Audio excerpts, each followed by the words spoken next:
Case 1. Fred West and Rosemary West. Between 1967 and 1987, a married couple living in Gloucester, England, committed a series of attacks, extreme harms, and homicides that remained hidden for decades. Fred West and Rosemary West operated as partners in violence, targeting young women and children who passed through their lives. Their home at 25 Cromwell Street became the site of these crimes and, eventually, the burial ground for at least 12 confirmed victims. The exact number of those they harmed remains disputed to this day, but the confirmed dead include family members and young women who had the misfortune of entering the orbit of this couple. The crimes spanned roughly 20 years, an extraordinary duration that speaks to the effectiveness of their concealment and the failure of institutions around them. What makes this case central to the theme of criminal couples is the nature of the partnership itself. Fred and Rosemary West never operate independently. Their marriage functioned as the organisational structure through which they carried out sustained, coordinated acts of shared cruelty. Rosemary was not merely a passive witness who looked away while her husband committed crimes in another room. According to evidence gathered during the investigation, she participated directly in the abuse of female victims, taking an active role in acts of violence that continued for years. The prosecution at her trial presented testimony and forensic evidence showing that she was present during assaults and that she inflicted harm herself. The bodies were not hidden in distant fields or abandoned lots. They were buried inside the family home, beneath the floors where their children played. This case stands as one of the clearest documented examples of mutual cruelty within a marriage. During the years the crimes were being committed, the couple raised children, interacted with neighbours, maintained relationships with extended family, and lived within a functioning community. The fact that such prolonged and extreme violence went undetected for so long demonstrates the unique concealment advantage that a domestic setting provides. A household headed by a married couple with children does not, on its surface, attract the kind of suspicion that might be directed at a single individual with erratic behaviour. The appearance of family normalcy served as an effective disguise. Beyond the disguise itself, the case raises deeply uncomfortable questions about the multiple complaints filed with police over the years, none of which led to the kind of sustained intervention that might have uncovered the crimes and saved lives. Fred West grew up in a household defined by severe abuse. He was illiterate and showed signs of targeted violence from an early age. His upbringing was chaotic, marked by deprivation and a total absence of the boundaries that might have redirected his behaviour. The abuse he suffered as a child laid the groundwork for the calculated patterns he carried into adulthood. By his 20s, Fred had already developed habits of control, and control that would characterise the rest of his life. He understood how to identify vulnerable people, how to isolate them, and how to exert authority over them without drawing outside attention. Rosemary Letts, who would later become Rosemary West, came from a different but equally troubled background. She was raised in a strict religious household where discipline was rigid and emotional expression was discouraged. Peers who knew her during childhood described a girl who was notably withdrawn, someone who had difficulty forming connections, and who existed at the margins of social life. This emotional isolation made her vulnerable to the influence of a figure like Fred, who offered intensity and a sense of purpose in place of the emotional void she carried from her childhood. They met in 1969 when Rosemary was just 15 years old. By 1972 they were married. By then, the abuse inside their home had already taken root. The early years of their relationship were marked by warning signs that, in hindsight, pointed clearly toward the horrors to come. Neighbours reported hearing screaming from inside the home on multiple occasions. The couple's children appeared withdrawn and anxious in social settings, displaying the kinds of behavioural cues that trained professionals recognise as indicators of abuse. Despite these observable signals, no authority took lasting action. Police received multiple complaints about the household over the years, but none resulted in a meaningful investigation. Each complaint was handled individually, and the cumulative pattern of reports was not assembled into a picture that might have prompted intervention. Financially, the Wests lived in persistent instability. They relied on government benefits and whatever income Fred could generate from odd jobs and minor construction work. Their home at 25 Cromwell Street was overcrowded, housing not only their own growing number of children, but also various boarders who came and went on a transient basis. This constant flow of people through the household served a dual purpose. It provided the small amounts of additional income the family needed to survive, and it created cover for the disappearances that would eventually accumulate. People moved in and out of the house regularly, which made it far more difficult for anyone on the outside to keep track of who was living there at any given time. The key pattern that emerged from later investigation was one of escalation driven by partnership. Fred initiated the pattern of abuse, but Rosemary failed to simply tolerate what was happening. She escalated it. She enforced it within the household. Over time, the violence became a shared enterprise, rather than a one-sided act of domination. This mutual involvement is what separates the West case from crimes committed by a single offender with a passive or coerced partner. Both Fred and Rosemary contributed to the crimes inside 25 Cromwell Street, and both bore responsibility for the suffering that was inflicted there. The West household was particularly dangerous was the absence of any effective external check on the couple's behaviour. In most domestic environments, the presence of visitors, the oversight of schools, or the curiosity of neighbours creates at least some form of accountability. At 25 Cromwell Street, those mechanisms either did not function or had been neutralised entirely. Fred's ability to manipulate people and Rosemary's willingness to enforce silence within the household ensured that the abuse could continue without interruption. The children who lived in the home were conditioned from an early age to treat the conditions as normal. The boarders who cycled through the residence were either too vulnerable or too transient to pose any meaningful threat to those control. The result was a self-contained system of violence that operated for 2 decades without significant outside interference, sustained by the partnership at its centre. The West household was particularly dangerous was the absence of any external check on the couple's behaviour. In most domestic settings, the presence of regular visitors, the involvement of schools, or the routine attention of neighbours creates some form of natural oversight. At 25 Cromwell Street, these mechanisms had been neutralised. Fred's controlling ability and Rosemary's enforcement of silence within the household meant that the abuse continued uninterrupted for years. The children were conditioned from early childhood to accept the conditions as normal. Boarders who passed through were too transient or too vulnerable to challenge the status quo. The result was a closed, self-sustaining system of violence that persisted for nearly 2 decades without any external force penetrating its walls. The West household was particularly dangerous was the absence of any external check on the couple's behaviour. In most domestic settings, the presence of regular visitors, the involvement of schools in children's welfare, or the attention of neighbours creates some form of natural oversight. At 25 Cromwell Street, those mechanisms had been neutralised entirely. Fred's ability to manipulate the people around him, combined with Rosemary's willingness to enforce silence within the household, meant that the abuse could continue without meaningful interruption. The children who grew up in the home were conditioned from early childhood to accept the conditions around them as normal. The boarders who passed through were either too vulnerable themselves or too transient to challenge the couple's control. The result was a closed and self-sustaining system of violence that operated for the better part of 2 decades without any external force breaking through its walls. The violence inside 25 Cromwell Street never began with homicide. It built gradually over time through a process of normalisation that turned targeted violence into a routine feature of household life. Fred and Rosemary West used domination, threats, and coercion to maintain control over everyone within the home. This included their own children, the boarders who lived with them, and anyone else who fell within their sphere of influence.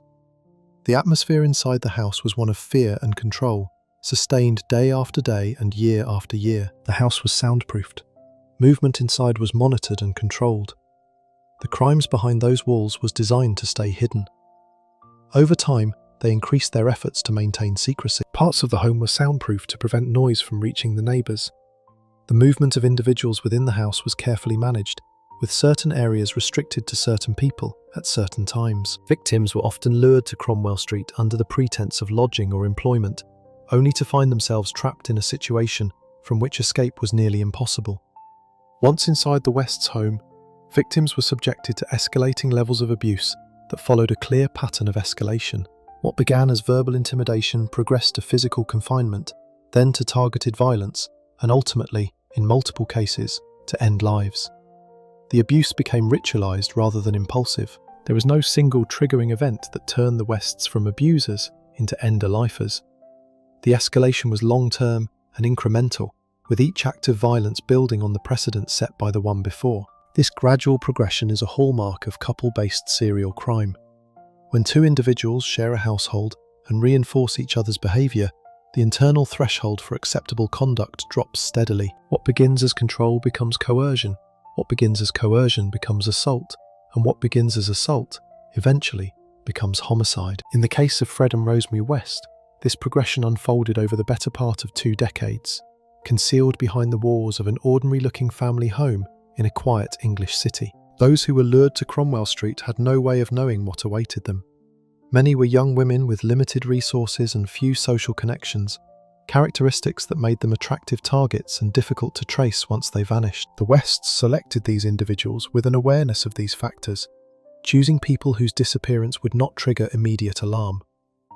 This deliberate selection process further insulated the couple from detection. Missing persons reports that were eventually filed often took weeks or months to generate investigative attention, and by that time, the evidence had been concealed beneath the floors and within the walls of the family home. The victims who were brought to 25 Cromwell Street had no way of knowing what awaited them. Many were young women with limited resources and few social connections, characteristics that made them appealing targets and extremely difficult to trace after they disappeared. The Wests selected their victims with deliberate awareness of these vulnerabilities, choosing people whose absence would not trigger an immediate response. Missing person reports that were eventually filed often took weeks or months to generate investigative attention, by which time the trail had gone cold and the physical evidence was concealed beneath the foundation of the house. This delay between disappearance and investigation created the operational space the Wests needed to continue for years without facing serious scrutiny.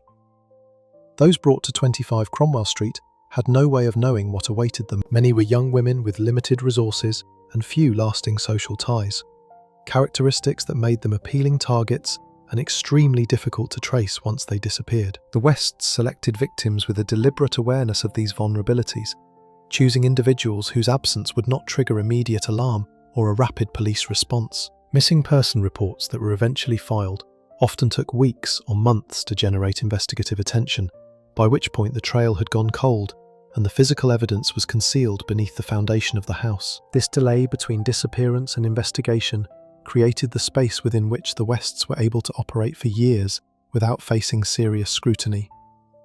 The crimes committed by Fred and Rosemary West were not confined to a single incident. They occurred over a period of years and involved multiple victims.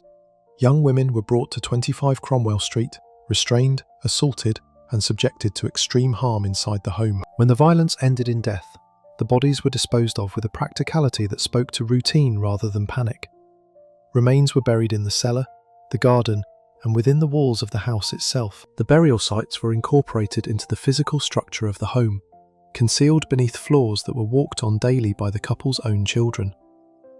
Their own children were not spared. Some were assaulted repeatedly over periods of years. Others lost their lives and buried alongside the strangers. Rosemary participated directly in the abuse of female victims. This was not a matter of passive involvedy or willful ignorance. Evidence gathered during the investigation, including photographs and the testimony of surviving witnesses, established that Rosemary was present during assaults, that she engaged in acts of violence herself, and that she played an active role in the mistreatment of the people held within the home. The nature of her participation was not that of someone acting under duress.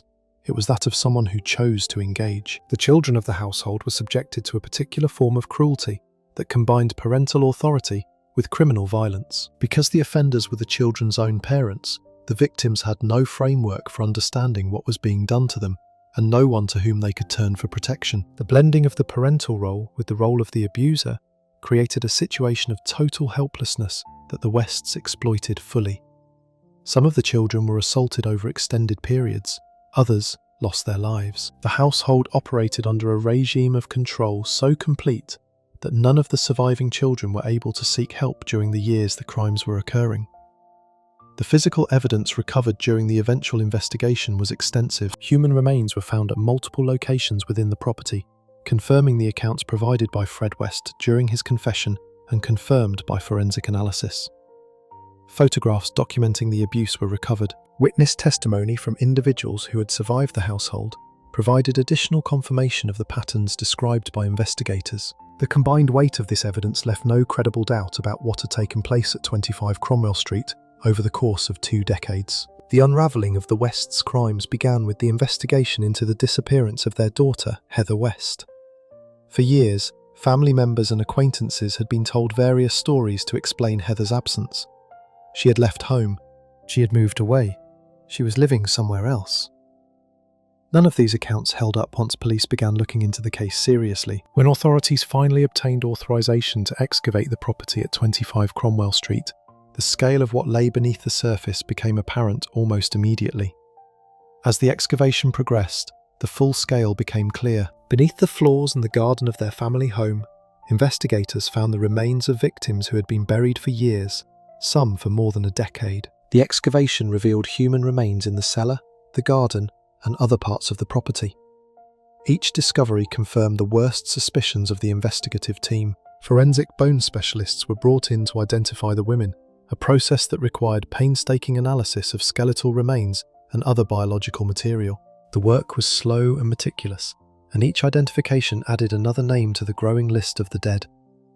The process of identification was complicated by the condition of the remains and the length of time they had been buried. Some of the victims had been underground for more than a decade, and the degradation of biological material made standard identification methods unreliable. Forensic specialists relied on a combination of dental records, skeletal analysis, and comparison with missing person databases to establish identities. Each positive identification was communicated to the relevant family, a moment that brought both closure and renewed grief. The investigative team worked carefully through the remains recovered from the property, and with each identification, the scope and severity of the West's crimes became more clearly defined. Fred West confessed to multiple counts during police questioning. His confessions provided details that matched the physical evidence being recovered from the excavation site, lending credibility to his accounts, even as the full scope of his crimes continued to expand. Rosemary, by contrast, denied any involvement from the outset. She maintained that she had no knowledge of the crimes and that Fred had acted entirely alone. This denial would become the foundation of her defense during the trial that followed, but the evidence collected during the investigation pointed firmly in the opposite direction. Fred West was charged with 12 homicides. He never stood trial. In January 1995, while awaiting his court date, Fred took his own life in his prison cell. His death meant that the full scope of his testimony would never be heard in open court, and it shifted the entire weight of the legal proceedings onto Rosemary. The prosecution now faced the challenge of proving her guilt without the ability to compel testimony from the person who had been her co-defendant and allegedly her co-conspirator. Fred never faced a courtroom. He took his own life before the trial began, leaving Rosemary to answer for the crimes alone. Rosemary West was charged with 10 homicides. The prosecution built its case on the forensic evidence recovered from 25 Cromwell Street and on the testimony of surviving witnesses who had lived in or passed through the household during the years the crimes were committed. The defense presented Rosemary as a victim of Fred's domination, a woman who had been coerced into compliance by a controlling and violent husband. The argument portrayed her as subordinate and powerless, incapable of the level of participation the prosecution alleged. The jury was not persuaded. The evidence presented at trial painted a clear picture of shared responsibility. Witness accounts described Rosemary as an active and willing participant in the abuse that occurred within the home. Forensic evidence linked her directly to the treatment of victims. The defense's attempt to construct a narrative of coercion collapsed under the weight of testimony from those who had seen Rosemary act of her own volition. The jury returned guilty verdicts on all counts. The trial attracted intense media attention and became one of the most closely followed criminal proceedings in British legal history. The details that emerged during testimony were graphic and deeply disturbing, prompting debates about how much information the public should be exposed to in the coverage of violent crime. The jury heard from witnesses who had lived in the household, from forensic experts who had analysed the remains, and from investigators who had pieced together the timeline of the crimes over the preceding months.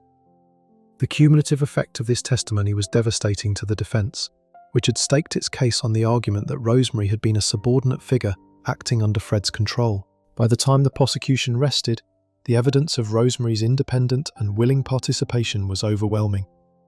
Rosemary West was convicted and sentenced to a whole life tariff, the most severe sentence available under English law. This meant she would never be eligible for release under any circumstances.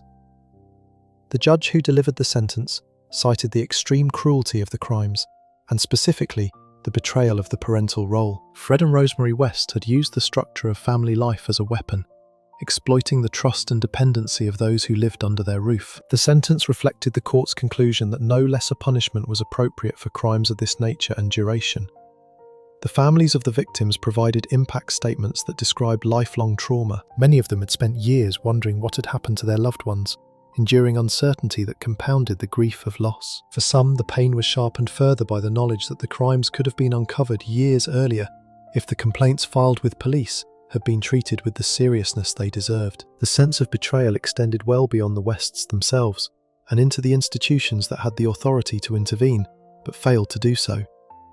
In the years that followed, Rosemary's appeals were denied by the courts. Both the conviction and the sentence were upheld, confirming the jury's finding that she bore direct and personal responsibility for the crimes committed at 25 Cromwell Street. Rosemary West remains imprisoned. Her whole life tariff ensures that she will spend the rest of her natural life in custody. The house at 25 Cromwell Street was demolished following the conclusion of the investigation, a decision intended to prevent the site from becoming a focus of morbid curiosity. The physical structure was erased, but the memory of the crimes within it has endured. The decision to demolish the house was made to prevent 25 Cromwell Street from becoming a destination for those drawn to the macabre details of the case. The site was cleared and the land was eventually converted into a public pathway, a transformation intended to reclaim the space from the horror that had defined it for so long. For the residents of Gloucester, the demolition was a necessary act of erasure, though many acknowledged that no physical alteration could truly remove the stain of what had happened there. The legacy of the case persisted in institutional memory and in the policy reforms it prompted. The case prompted significant reforms in child protection awareness across the United Kingdom. It exposed systemic failures in how police, social services, and other agencies responded to reports of domestic abuse and child endangerment. The realization that a house of crimes had operated for 2 decades in a residential neighborhood, despite multiple complaints to authorities, forced a reckoning with the institutional complacency that had allowed it to happen. More broadly, the West case demonstrated with terrible clarity how domestic settings can conceal extreme violence for extended periods, particularly when 2 people work in concert to maintain the secrecy of their crimes. Before we move on to the next case, make sure to subscribe if you're finding these stories as disturbing as I am. It helps us keep covering the cases that most channels won't touch. While the Wests buried their victims beneath a family home for 20 years, Ian Brady and Myra Hindley chose a very different graveyard, the vast, empty moorland outside Manchester, where 5 children would vanish without a trace. Case 2. Ian Brady and Myra Hindley. Between 1963 and 1965, Ian Brady and Myra Hindley abducted, subjected to extreme harm, and eliminated 5 children in the Manchester area of England. The women were taken from public places, transported to the desolate expanse of Saddleworth Moor, and eliminated. Remains were concealed in the moorland, where some remained hidden for decades. The case became known as the Moors case, and it remains one of the most notorious criminal cases in British history. Brady and Hindley were romantic partners, and their relationship was the engine that drove the crimes. What separates this case from many other serial crime investigations is the degree to which belief-driven and emotional fusion between 2 people produced a shared capacity for cruelty. Brady did not merely recruit Hindley as a reluctant accomplice. Their relationship reshaped the couple, creating a closed psychological system in which violence against children was normalized, planned, and ultimately celebrated as an expression of the relationship. 5 children disappeared from the streets of Manchester. Remains were concealed on the moors, and the couple who took the lives of them recorded the suffering on audio tape. The Moors case had a lasting effect on British society. It changed the way the public thought about crime, about parole, and about the capacity for ordinary-seeming individuals to commit extraordinary acts of violence. The fact that one of the offenders was a woman compounded the public shock, as it defied the assumptions of the era about who was capable of harming children. The case forced a national reckoning with uncomfortable truths about the nature of partnership, influence, and the human capacity for evil. Ian Brady and Myra Hindley met in 1961 at Millwoods Merchandising, a chemical supply company where both were employed. Brady worked as a stock clerk, and Hindley was a typist. Prior to their meeting, Brady was already a troubled individual with an intense fascination with violence, power, and philosophical ideas about domination. He had a criminal record that included minor offences, and he was known to those around him as an outsider who harboured dark interests. Hindley, before meeting Brady, had no criminal record and was described by those who knew her as unremarkable. She came across as ordinary in the most complete sense of the word. There was nothing in her background or behaviour that would have predicted the direction her life was about to take. However, the relationship that developed between her and Brady altered her path entirely. Before Brady, Hindley had no criminal history and attracted no special attention from anyone. After Brady, she became one of the most reviled figures in the history of British crime. Brady exerted a powerful intellectual and emotional influence over Hindley. He introduced her to literature and philosophical ideas centered on themes of power, domination, and the rejection of conventional morality. Over time, Hindley's personality shifted in ways that were visible to those around her. Friends and acquaintances observed that she became more withdrawn, more secretive, and more closely aligned with Brady's worldview. The relationship was organised around control and mutual validation, with Brady occupying the dominant position and Hindley serving as an increasingly devoted and committed partner in whatever direction he chose to take. The couple was socially isolated. They had very few friends outside of each other and maintained a private existence that effectively shielded their activities from outside scrutiny. Financially, they were modest. Neither earned a significant income, and their lifestyle did not draw attention or curiosity from those around them. In many respects, this ordinariness was their most valuable asset. The people who encountered them in daily life had no reason to suspect that they were capable of the crimes they would go on to commit. The banality of their outward existence served as a perfect disguise for the violence that was taking shape within their partnership. The transformation that Hindley underwent during her relationship with Brady was, to those who witnessed it, both gradual and unmistakable. People who had known her before the relationship described a fundamentally different person. The woman who emerged from the partnership was harder, more secretive, and wholly devoted to a worldview that most people around her found disturbing when they caught glimpses of it. By the time the crimes began, Hindley had fully internalized the intellectual and emotional framework that Brady had built. She operated within it not as a reluctant participant being dragged along, but as a committed partner who shared the goals and methods of the enterprise. The period leading up to the first crime was characterized by an escalating obsession with violence, philosophy, and themes of domination. Brady and Hindley discussed these subjects extensively, constructing a shared intellectual framework in which extreme cruelty was not merely acceptable, but desirable. This was not a sudden or impulsive descent into violence. It was deliberate, sustained, and careful. They practiced their methods before committing the first offence. Hindley was assigned the role of the lure. She would approach potential victims, presenting herself as a friendly and trustworthy woman. Children were far more likely to accept a ride or follow a woman than a man, and Brady and Hindley exploited this assumption with devastating effectiveness. The planning extended to the preparation of audio recording equipment, which would be used during at least one of the crimes to capture the sounds of a victim's suffering. The existence of these preparations demonstrated a level of forethought and advanced planning that went far beyond any notion of spontaneous or opportunistic violence. They rehearsed their approach, they scouted locations, they prepared recording equipment, and with each successive crime, the level of brutality increased.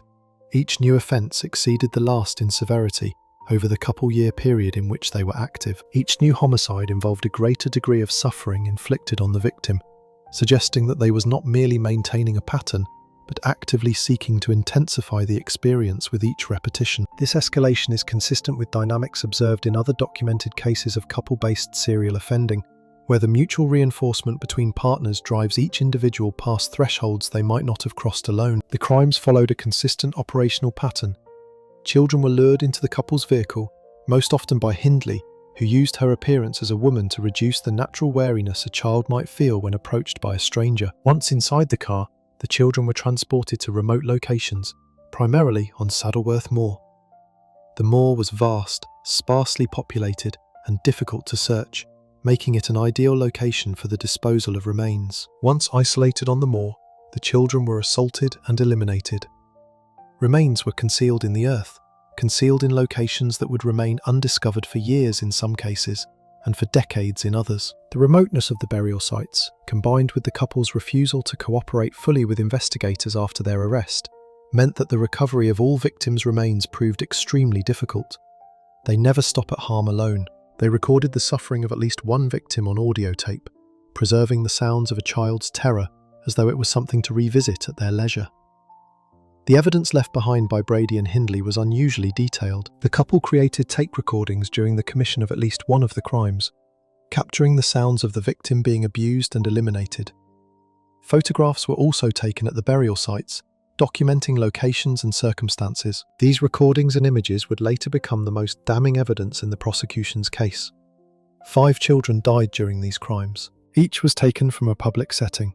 Each was subjected to prolonged cruelty, and each was disposed of in a calculated manner designed to prevent discovery. The careful execution of the crimes, combined with the evidence of advanced planning and documentation, established beyond any reasonable doubt that Brady and Hindley were operating as a coordinated and deliberate partnership. The Moors case also prompted lasting changes in how British law enforcement approached missing children cases. Prior to the case, the disappearance of a child failed to always trigger an immediate and intensive investigative response, particularly if there were circumstances that could explain the absence without assuming foul play. The Brady and Hindley case demonstrated the potentially severe consequences of delayed responses and contributed to the development of more standardized and urgent protocols for handling reports of missing children. These procedural changes, while they could not undo the harm that had already been done, represented a concrete legacy of the case that extended into the protection of future generations. The burial locations chosen by Brady and Hindley compounded the cruelty of the case. Saddleworth Moor is a vast and desolate expanse of terrain stretching across the Pennine Hills. Its remoteness made it effective for concealing remains, but extraordinarily difficult for investigators attempting recovery. Even after the arrests, the precise locations of some graves remained uncertain for years. The families of the victims were forced to endure not only the knowledge that their children had been taken, but also the agonizing uncertainty of not knowing where the remains lay buried. This prolonged uncertainty extended the family's suffering far beyond the trial, and the moor itself became an enduring symbol of the irreversible losses they had endured. The investigation into the Moors case was set in motion by a single witness, David Smith. Smith was Hindley's brother-in-law, and he was present when Brady took the life of one of the victims. The act took place in the couple's home, and Smith witnessed the act directly. Horrified by what he had seen, he contacted the police the following morning and reported what had occurred. His testimony provided the initial lead that allowed investigators to begin uncovering the scope of the crimes. Smith's decision to report what he had witnessed carried serious personal risk. He was connected to they through family ties, and coming forward required him to overcome both the shock of what he had seen and the awareness that his actions would set irreversible events into motion. His courage was later recognized by investigators as the most critical single factor in breaking the case open. Without his testimony, there would have been no starting point for the investigation, and the crimes might have continued unchecked or remained permanently undiscovered.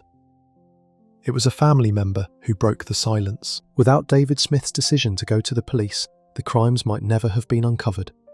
A police search of Brady and Hindley's home uncovered the tape recordings that the couple had made during the commission of the crimes. The recordings were forensically analysed and linked to specific victims, providing direct and undeniable evidence of what had been done.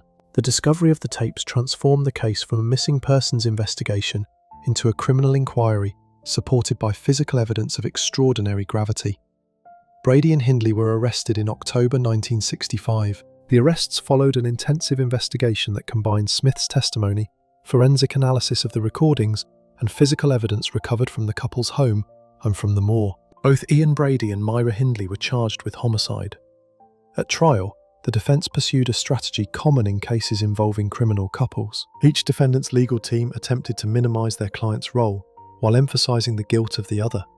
This approach was designed to create doubt about individual responsibility by suggesting that the other partner had been the primary driving force behind the crimes.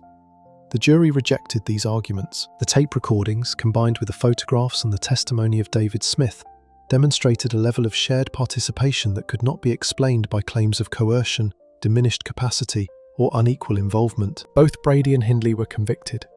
Both received life sentences. The verdict reflected the court's determination that the Moors case were a joint enterprise, carried out by two people who were equally committed to what they had done. Both Ian Brady and Myra Hindley received life imprisonment. The sentences reflected the extreme severity of the crimes, the vulnerability of the victims, and the planned-in-advance nature of the partnership that produced the crimes. Public outrage in the wake of the trial was intense and sustained, turning the Moors case into one of the defining criminal cases of the 20th century in the United Kingdom. The case became a cultural reference point in Britain that transcended the specifics of the crimes themselves. The names Brady and Hindley entered the public vocabulary as shorthand for the worst forms of human depravity. Hindley's mugshot in particular became one of the most recognisable images in British criminal history, reproduced endlessly in newspapers, television programmes, and books about the case. The emotional response the case provoked was not limited to anger or grief. It included a deep and lasting sense of vulnerability, a recognition that the safety of children could not be taken for granted, and that ordinary-seeming individuals might harbour intentions of extraordinary cruelty. For decades, the families of the 5 lost children fought with everything they had to ensure that neither Brady nor Hindley would ever walk free.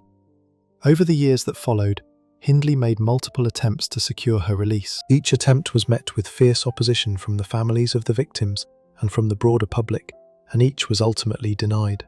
The family's determination to keep both offenders imprisoned for the remainder of their lives became one of the most feature of the case's long aftermath. Their advocacy played a role in shaping public attitudes toward parole for individuals convicted of crimes against children.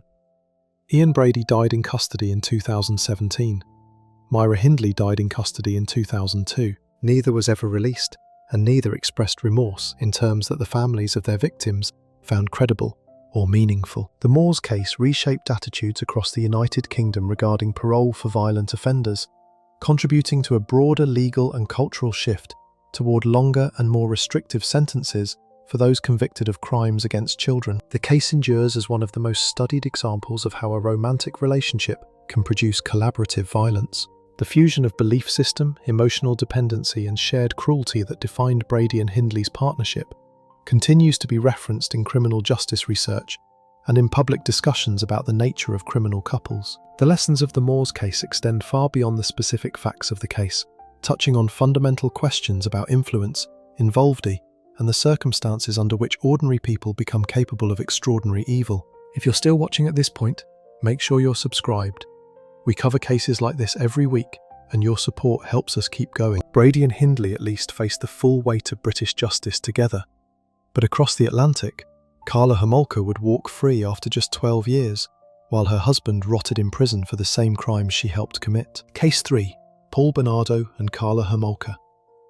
Between 1990 and 1992, Paul Kenneth Bernardo and Karla Leanne Homolka abducted, sedated, assaulted, and eliminated teenage girls in southern Ontario, Canada. Their victims included Tammy Homolka, Karla's own 15-year-old sister, as well as 14-year-old Leslie Mahaffey and 15-year-old Kristen French.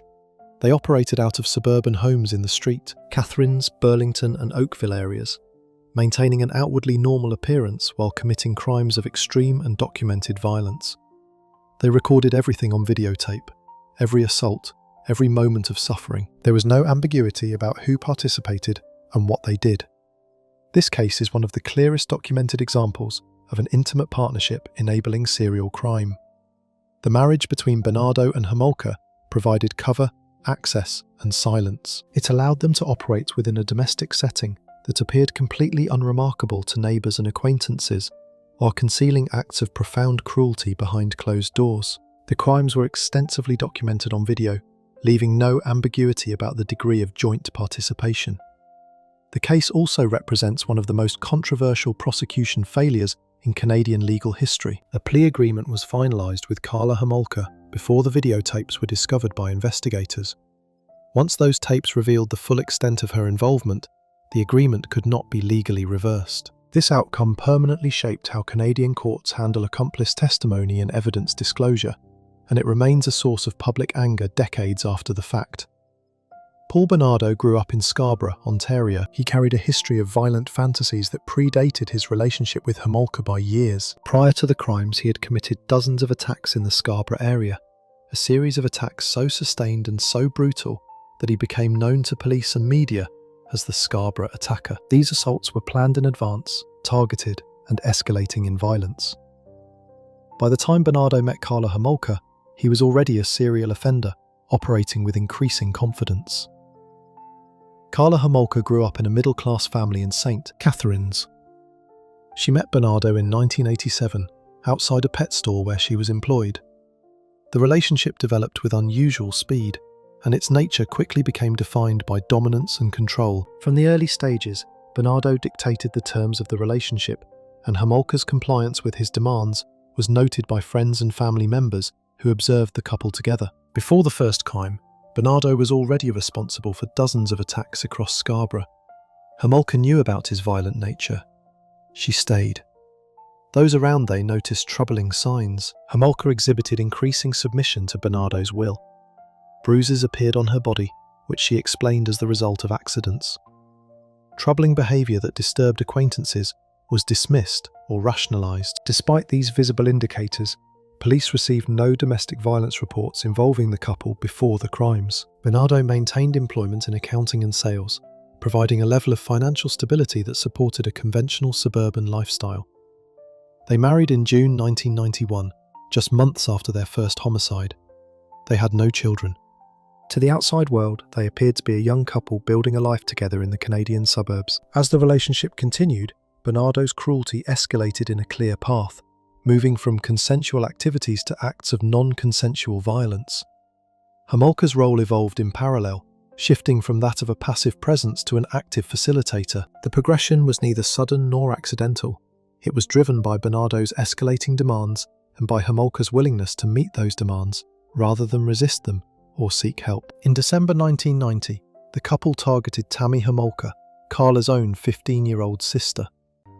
Carla obtained a stolen anaesthetic, a powerful surgical anaesthetic, and used it to incapacitate Tammy during the assault. She assisted in restraining her sister while Bernardo carried out the attack. Tammy suffered respiratory failure caused by the anaesthetic and died during the assault. Her death was officially recorded as accidental alcohol poisoning, a determination that allowed the couple to escape scrutiny entirely. Tammy's parents were not informed of the true circumstances surrounding their daughter's death. Their first victim was Carla's own sister. She helped drug her, she helped restrain her, and she watched her die on the floor of their family home. Despite the gravity of what had happened, Tammy's death did not cause they to stop. If anything, it accelerated their criminal path. The targeted violence continued after Tammy's death, and the planning behind it became more deliberate and more organised. The use of videotape to document assaults became a standard practice. Homolka's role expanded to include sedating additional victims, luring them into situations of vulnerability, and operating the recording equipment during assaults. The frequency and brutality of the crimes increased over the months that followed, establishing a pattern that would claim 2 more young lives. Tammy Homolka was assaulted and eliminated in December 1990 in the family home, while other family members slept in nearby rooms. The assault was carried out with a stolen anaesthetic that Carla had obtained for the purpose. When Tammy stopped breathing during the attack, the couple cleaned the scene, repositioned her body, and staged the circumstances to suggest that she had died of natural causes related to alcohol consumption. The deception was successful. No criminal investigation followed, and the couple moved forward without consequences. In June 1991, the couple abducted 14-year-old Leslie Mahaffey. She was taken to their home and held captive for several days, during which she was repeatedly assaulted by Bernardo, while Homolka was present and participated. Mahaffey lost her life by suffocation once they determined that she could no longer be safely held. After her death, Bernardo disposed of her remains and encased the remains in blocks of concrete, which were disposed of in a body of water. The method of disposal was calculated specifically to prevent identification and to delay discovery for as long as possible. Leslie Mahaffey was 14 years old. She was held for days, assaulted repeatedly, ended by suffocation, and encased in concrete. In April 1992, the couple abducted 15-year-old Kristen French. She was held in the couple's home for multiple days and subjected to repeated videotaped assaults. Homolka was present throughout the captivity and participated in the violence. French lost her life, and her body was disposed of in a rural area outside of the city. The videotapes made during her captivity captured the full scope of what was done to her, and would later become the single most damaging piece of evidence in the prosecution's case. The videotapes recovered during the investigation showed Homolka's active and willing participation.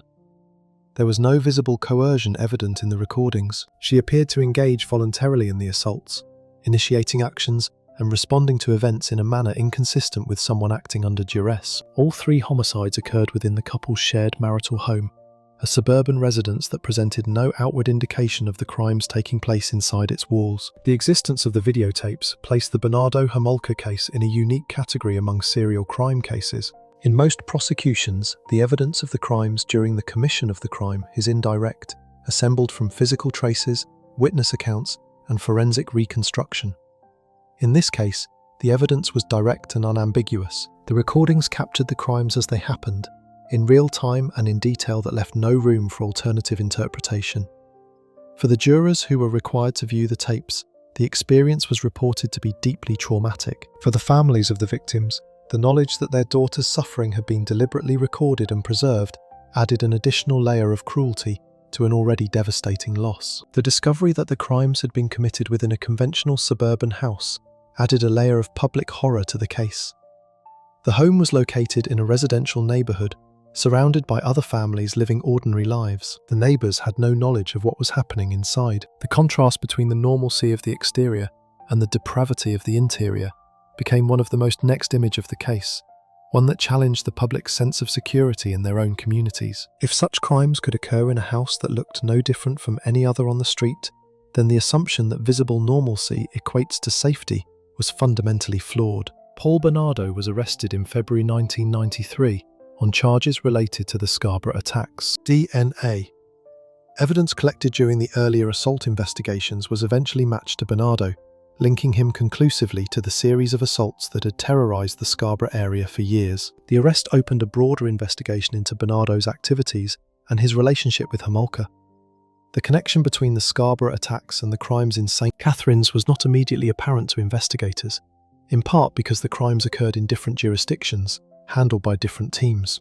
The DNA sample that ultimately linked Bernardo to the Scarborough assaults had been collected years earlier, but was not processed promptly due to resource constraints and laboratory backlogs.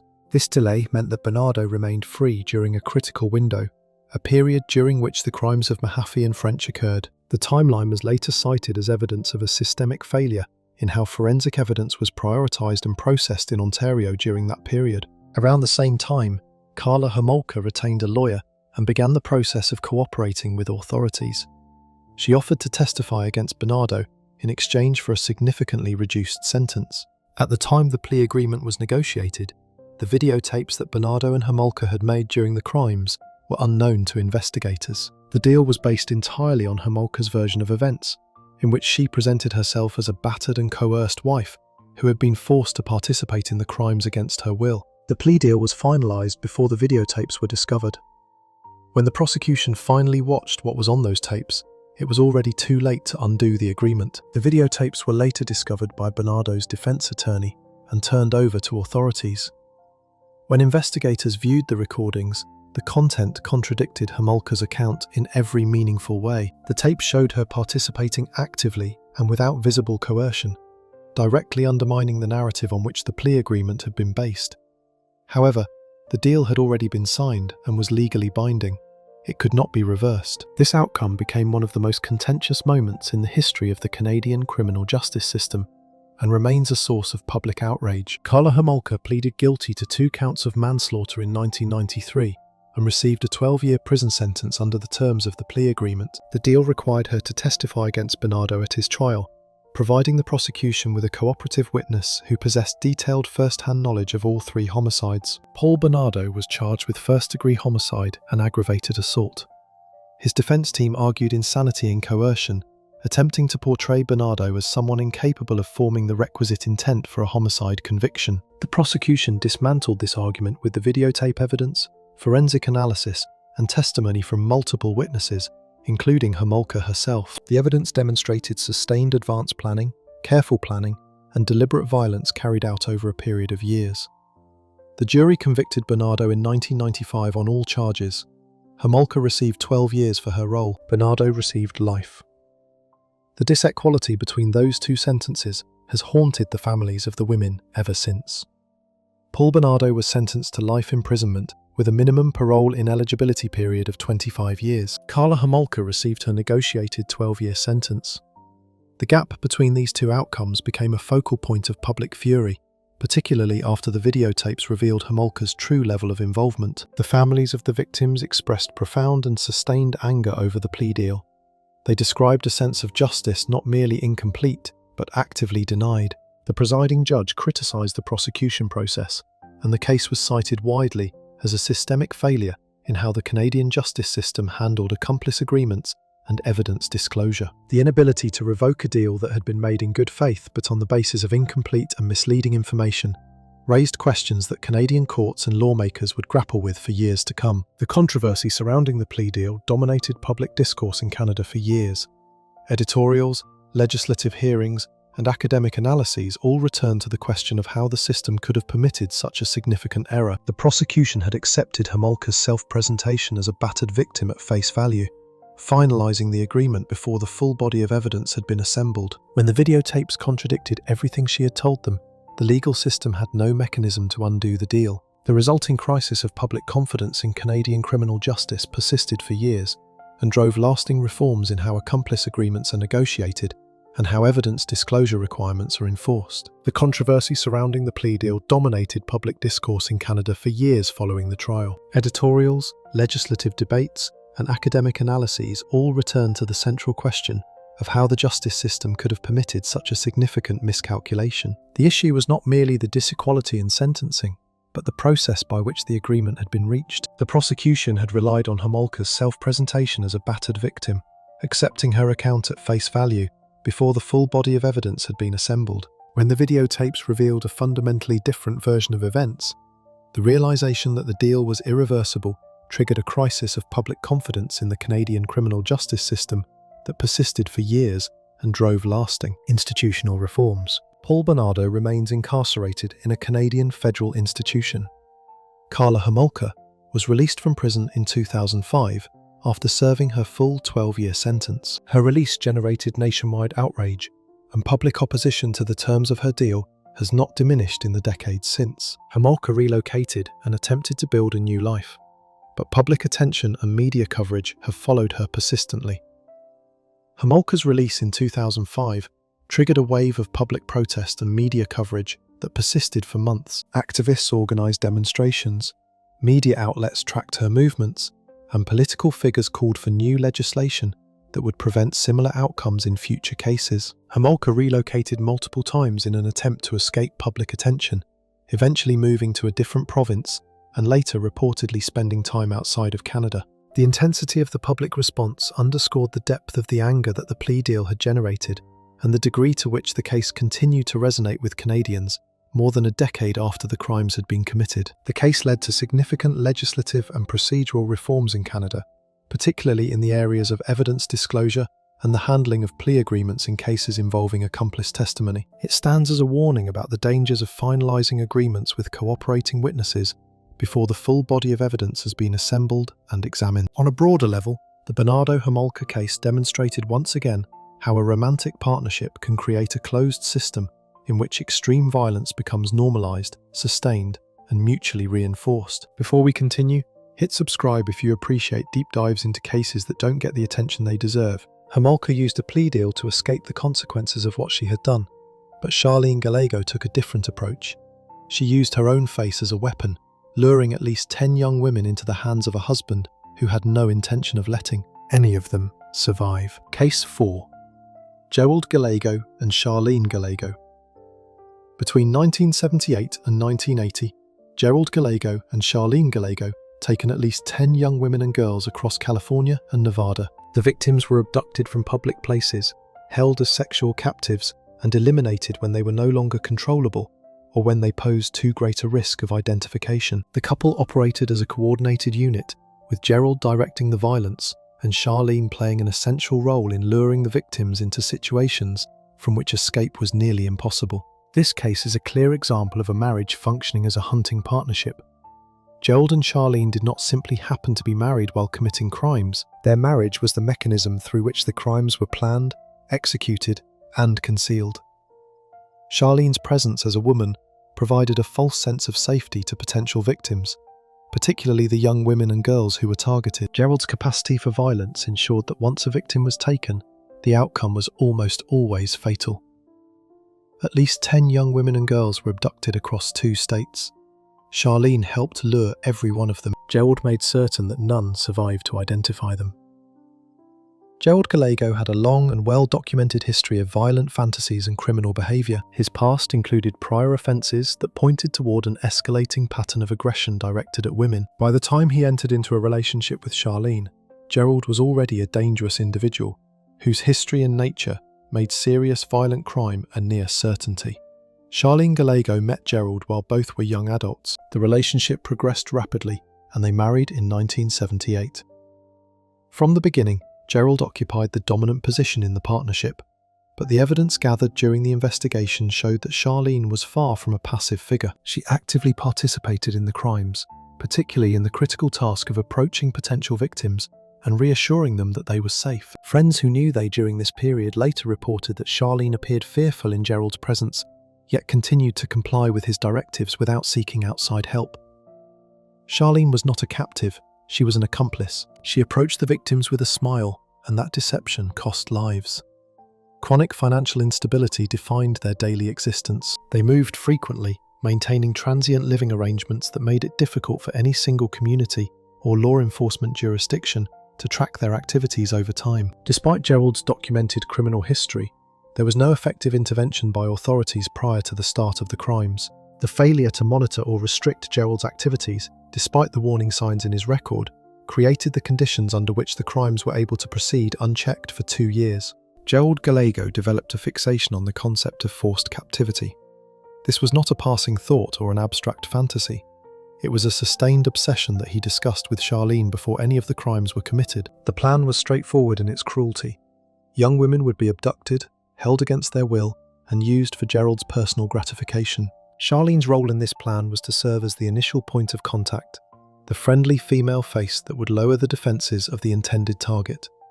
The crimes escalated from abduction alone to prolonged captivity, and then to end lives. In the early stages, the couple may have intended to hold victims for extended periods, but the practical difficulties of maintaining a captive quickly led to end lives as the default resolution. Victims who could identify their captors, who resisted control, or who simply became too difficult to manage, lost their lives. Over time, the crimes shifted from a reaction to a problem into a planned and anticipated component of the abduction cycle. There was no evidence of emotional remorse from either Gerald or Charlene at any point prior to their arrests. The crimes were not impulsive reactions. They became a planned part of the process, carried out with routine efficiency. The pattern of abduction was consistent. Victims were taken from public locations, often in broad daylight.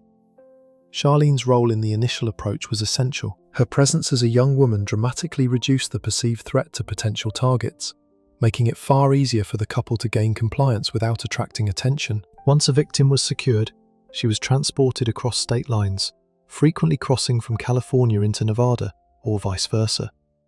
This interstate movement complicated the investigative landscape significantly, as different law enforcement agencies in different states were working on cases that they failed to yet know were connected. During captivity, victims were repeatedly assaulted by Gerald. Charlene's involvement extended beyond the initial lure.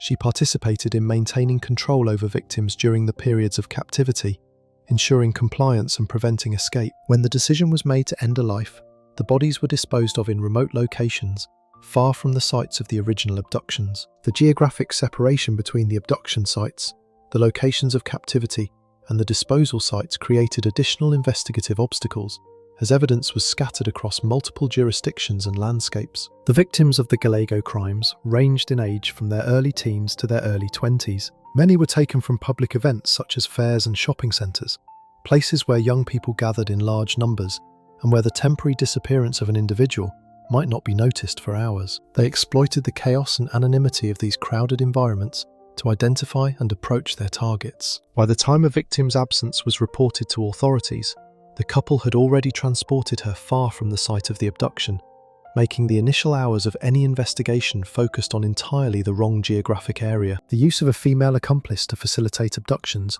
while not unique to the Gallego case, was employed here with remarkable consistency and effectiveness.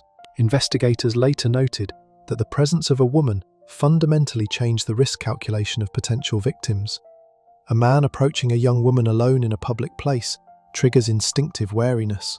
When a woman stands beside that man, those instincts are diminished or entirely overridden.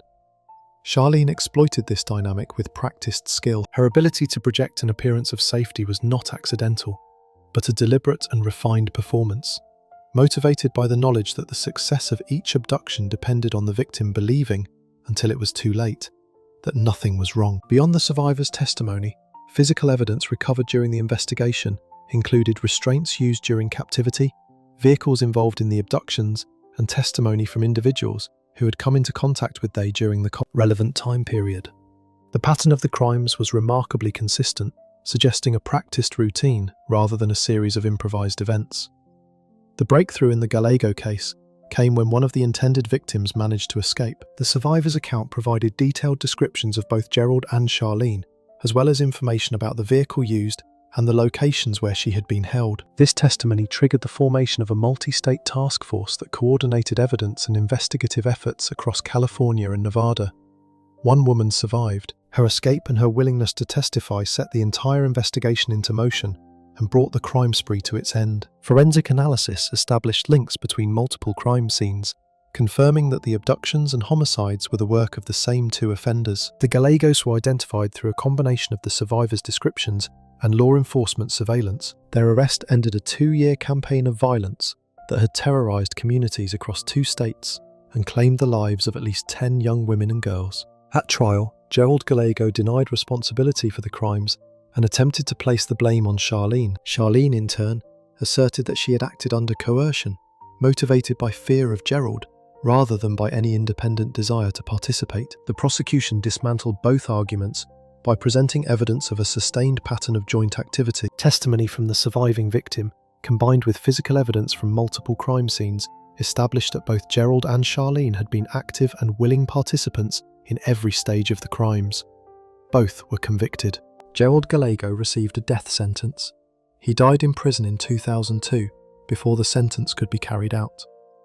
Charlene Gallego received a lengthy prison sentence. The families of the women described in their impact statements the prolonged psychological damage inflicted not only by the loss of their loved ones, but by the manner in which those loved ones were taken and the length of time it took to bring the offenders to justice. The presiding judge noted the particular cruelty of Charlene's role, emphasizing that her use of a friendly female presence to lure victims into danger represented a profound betrayal of basic human trust. The Gallego case has been widely cited in academic and professional literature, examining the role of female accomplices in serial crime. It challenged the prevailing assumption that women involved in criminal partnerships are invariably coerced or passive, demonstrating instead that female offenders can play active and essential roles in the commission of violent crimes. The case remains a standard reference point in the study of couple-based serial crime and continues to inform investigative approaches to crimes involving partnerships. Make sure to subscribe before the next case.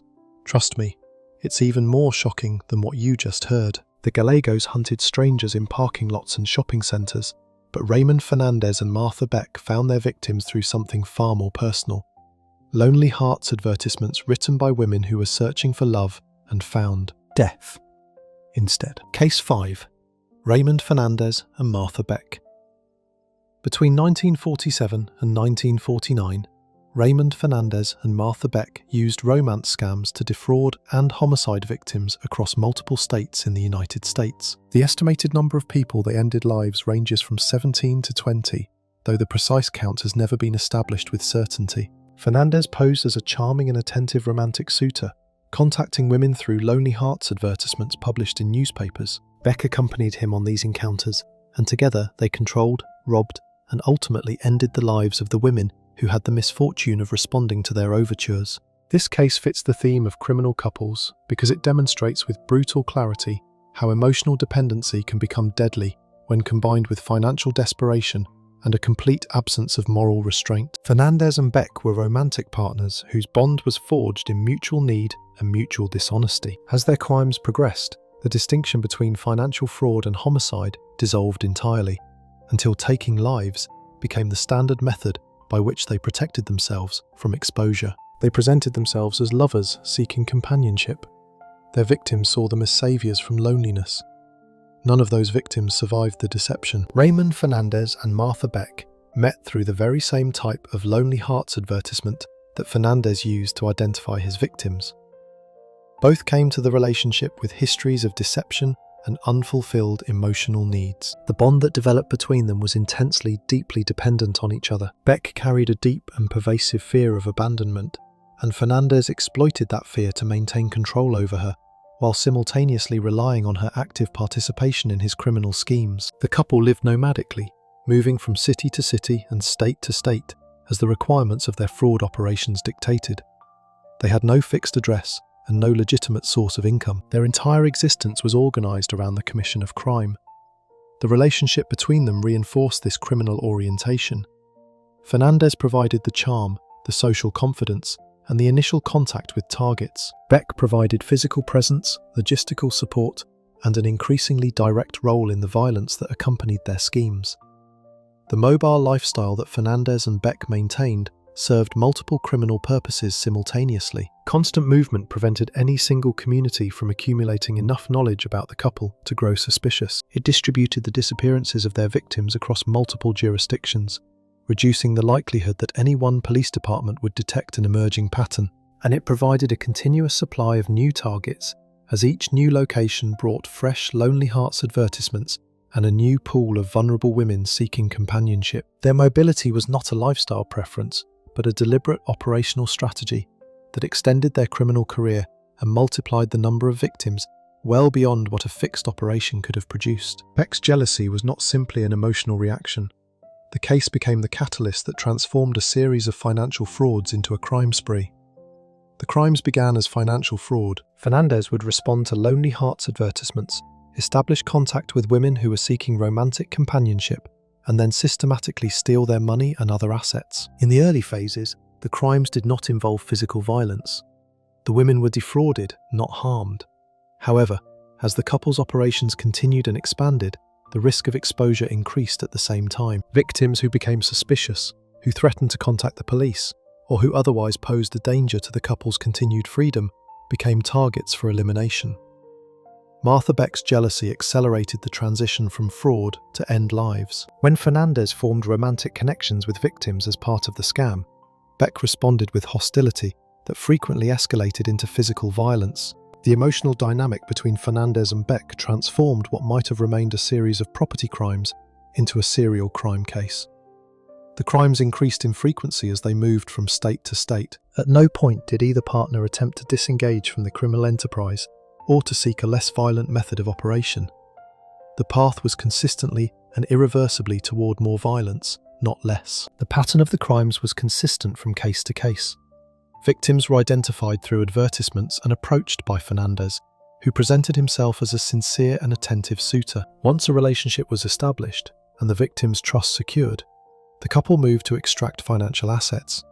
Bank accounts were drained, valuables were taken, and property was transferred. When the victim became a liability, either because she had discovered the fraud or because she could identify the couple to authorities, she lost her life.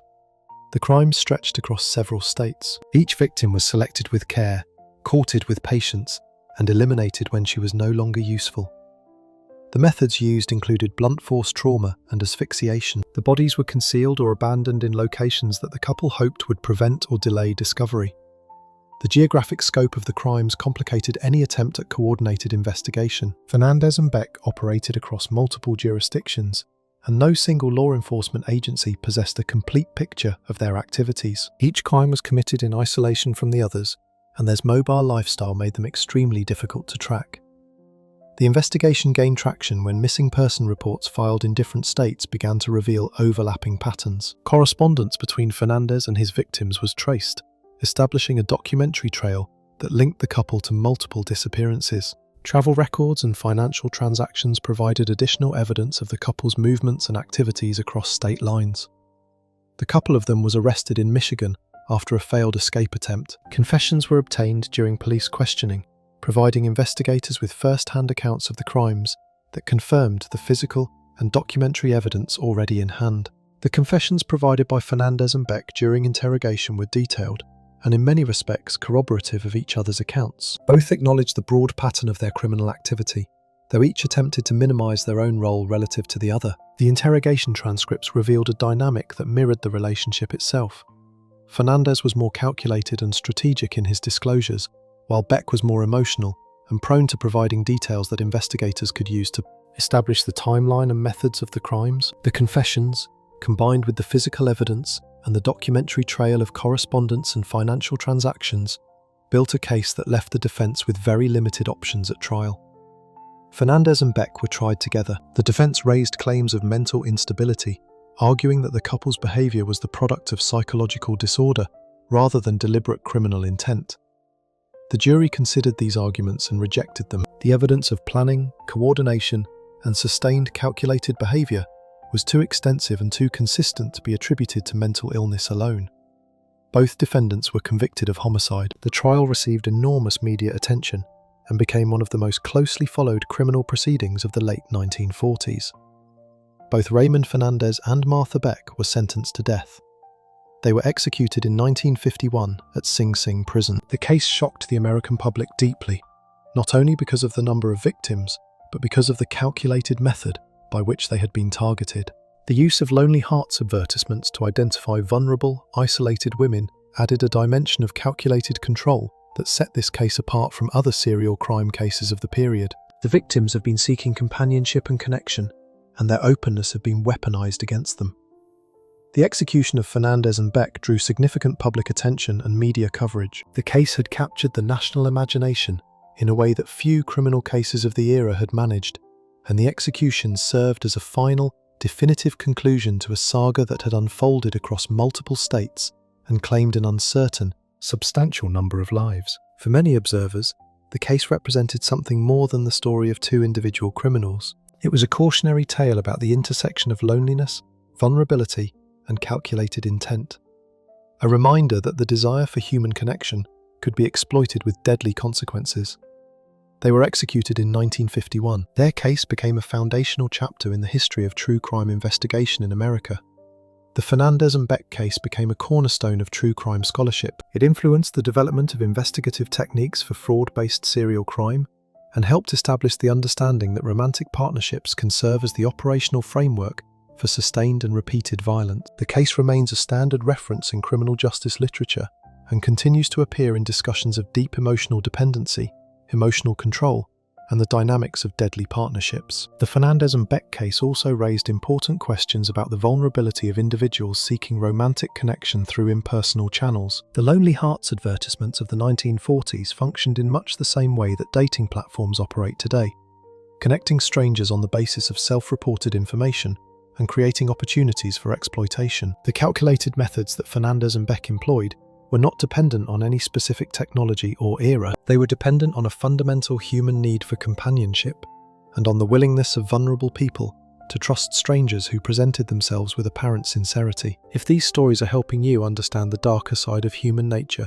subscribe to see more cases we uncover. Fernandez and Beck operated for barely 2 years before they were caught, but Michel Fourniret and Monique Olivier managed to kidnap and homicide children across 2 countries for 16 years without a single arrest. Case 6. Michel Fourniret and Monique Olivier. Between 1987 and 2003, Michel Fourniret and Monique Olivier taken, assaulted, and eliminated at least 11 young girls across France and Belgium. The couple was married, and their criminal partnership operated continuously for more than 15 years. During that extended period, they acted with a degree of coordination and mutual secrecy that allowed them to evade detection despite repeated encounters with law enforcement and despite Fourniret's well-documented history of prior sexual crime convictions. This case exemplifies how a marriage can sustain long-term criminal activity. Fourniret and Olivier never commit their crimes in a compressed burst of violence. They operated carefully over nearly 2 decades, with Olivier serving a key role in identifying potential victims and luring them into situations where they could be taken. The sheer longevity of their partnership and the number of victims they claimed over that period established this case as one of the most significant examples of couple-based serial offending in European history. For 16 years, they taken and eliminated children across 2 countries. Despite Fourniret's criminal record and despite multiple near misses with investigators, no one stopped them. Michel Fourniret and Monique Olivier married in 1989. Before the marriage, Fourniret already had convictions for prior offences. His record was known to French authorities, and he had served time in prison for earlier crimes.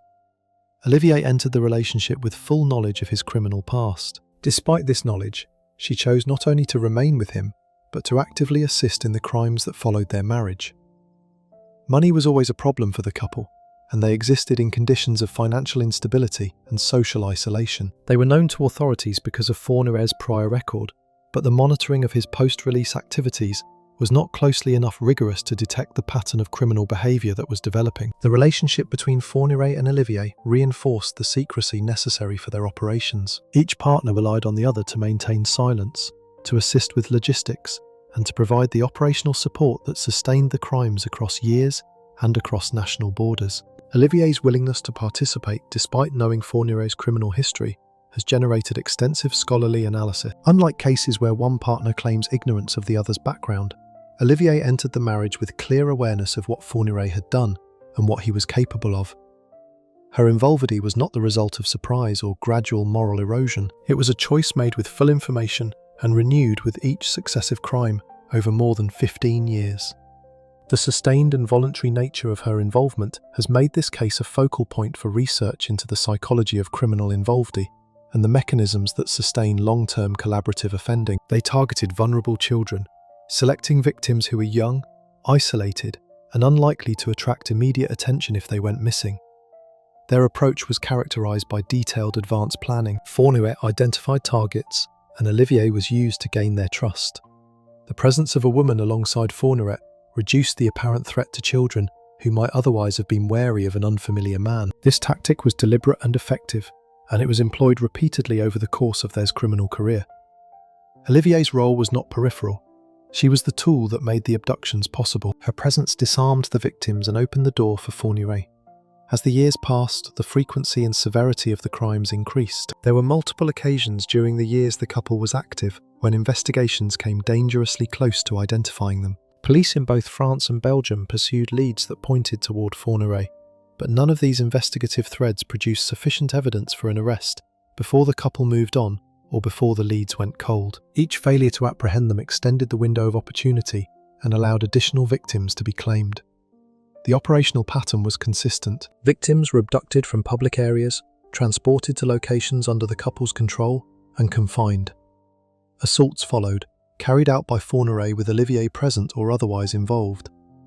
After the assaults, the victims lost their lives. Their bodies were hidden or buried in locations selected for their remoteness and their low probability of accidental discovery. The geographic scope of the crimes added a significant layer of complexity to the investigation.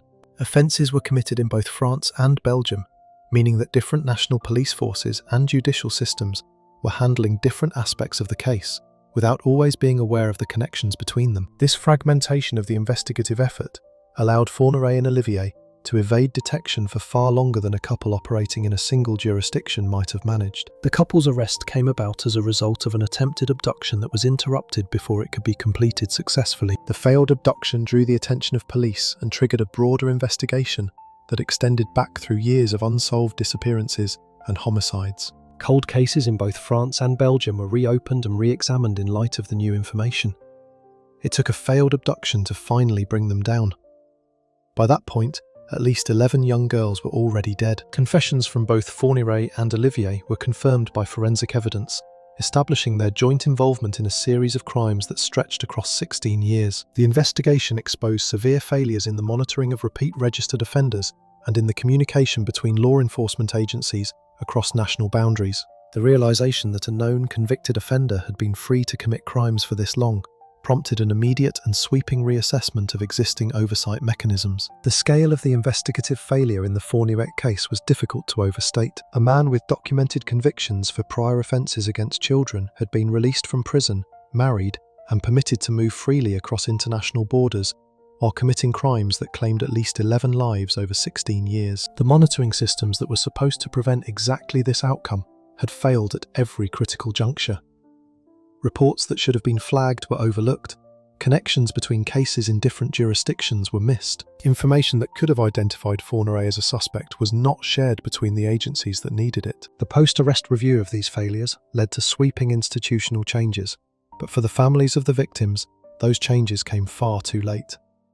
At trial, Fourniret acknowledged some of the crimes while denying involvement in others. His confessions were selective and calculated, designed to minimize the total scope of his guilt. Olivier initially denied any role in the crimes, maintaining that she had been unaware of the full extent of what Fourniret was doing. Extensive victim testimony Forensic analysis and documentary evidence contradicted her claims. Both were convicted of multiple counts of homicide. Michel Fourniret was sentenced to life imprisonment. He died in custody in 2021. Monique Olivier also received a life sentence and remains incarcerated. The families of the victims had waited years, and in some cases decades, for answers about what had happened to their children. For many of these families, the trial provided a form of closure that had been denied for an unacceptably long time, though no verdict could undo the damage that had been inflicted. The Fourniret-Olivier case drove major institutional reforms in France regarding the investigation of missing child cases and the monitoring of individuals with prior convictions for prior offences. It reshaped the legal and administrative framework for tracking repeat offenders, introducing tighter monitoring requirements and better mechanisms for sharing information across jurisdictions and across national borders. The case remains a stark illustration of the severe consequences that follow when systems designed to protect the vulnerable fail to function as intended. The Fourniret-Olivier case resonated far beyond the borders of France and Belgium. The case became a reference point in international discussions about the challenges of monitoring registered offenders across jurisdictions and the difficulties of coordinating criminal investigations across national boundaries. The European Union cited the case as evidence of the need for stronger cross-border information sharing mechanisms, and it contributed to the development of cooperative frameworks designed to prevent convicted offenders from exploiting the gaps between national systems of supervision. We're halfway through, and the cases only get worse from here. Make sure to subscribe so you don't miss what's coming next. Fourniret and Olivier targeted children driven by calculated compulsion, but Ray and Faye Copeland proved that a couple does not need youth, passion, or obsession to become serial offenders. Sometimes all it takes is debt, a farm, and a willingness to bury the evidence. Case 7. Ray Copeland and Faye Copeland. Between 1986 and 1989, Ray Copeland and Faye Copeland eliminated 5 migrant workers on their farm in rural Missouri. The couple had been married for nearly 50 years at the time the crimes occurred. The crimes were committed for financial gain. The victims had been recruited as participants in fraudulent cattle buying schemes and lost their lives to prevent them from exposing the Copelands' criminal operations to law enforcement. This case challenges the common assumptions about who commits serial crime. Ray and Faye Copeland were elderly. They had been married for decades. They lived in a quiet farming community. There was nothing in their outward presentation that would have suggested a capacity for repeated, deadly violence. Yet the evidence showed that their partnership, forged over a half-century of shared life and shared financial desperation, produced exactly that. The case demonstrates that couple-based crime is not limited to the young, the passionate, or the belief-drivenly extreme. It can emerge from circumstances as mundane as debt and fraud. They were in their 70s. They had been married for nearly half a century. And they ended lives, 5 men, on their own property and buried them in the surrounding fields. Ray and Faye Copeland's marriage was defined by chronic financial failure. They lived in rural isolation on a farm that produced neither consistent income nor stability. Over the years, Ray had engaged in a series of small-scale fraud attempts, primarily involving worthless checks and financial control of livestock transactions. These schemes were unsophisticated and generally unsuccessful, but they established a pattern of criminal behaviour that they treated as a normal part of their economic survival strategy. Faye was not uninvolved. The investigation that followed the discovery of the crimes established that she was aware of Ray's schemes and participated in the financial management that supported them. Their rural isolation provided both the opportunity and the concealment necessary for the crimes that followed. Living far from neighbours and far from the regular attention of law enforcement, the Copelands occupied a space where activities that might have attracted notice in a more populated setting went entirely unobserved. The social context in which the Copelands operated was essential to the success and duration of their scheme.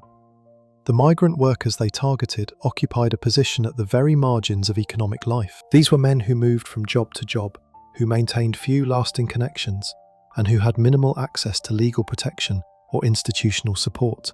When one of them disappeared, the absence failed to generate the alarm that a settled community member's disappearance would have produced. The workers existed below the threshold of social visibility, and the Copelands recognised and exploited this invisibility with cold and repeated efficiency. The progression from fraud to end lives followed a logic rooted in practicality rather than belief system or compulsion. Ray recruited migrant workers, individuals who were transient, who had limited social connections and who were unlikely to be quickly missed if they disappeared. He used these men as fronts for cattle buying operations that relied on bad checks. The workers would make the purchases, the checks would bounce, and Ray would sell the cattle for cash before the fraud was discovered. The mechanics of the fraud were straightforward but effective. Ray would recruit a worker, often from homeless shelters or day labour sites, and provide him with identification that could be used to open a checking account or to make purchases on credit. The worker would then buy cattle at auction using these fraudulent instruments.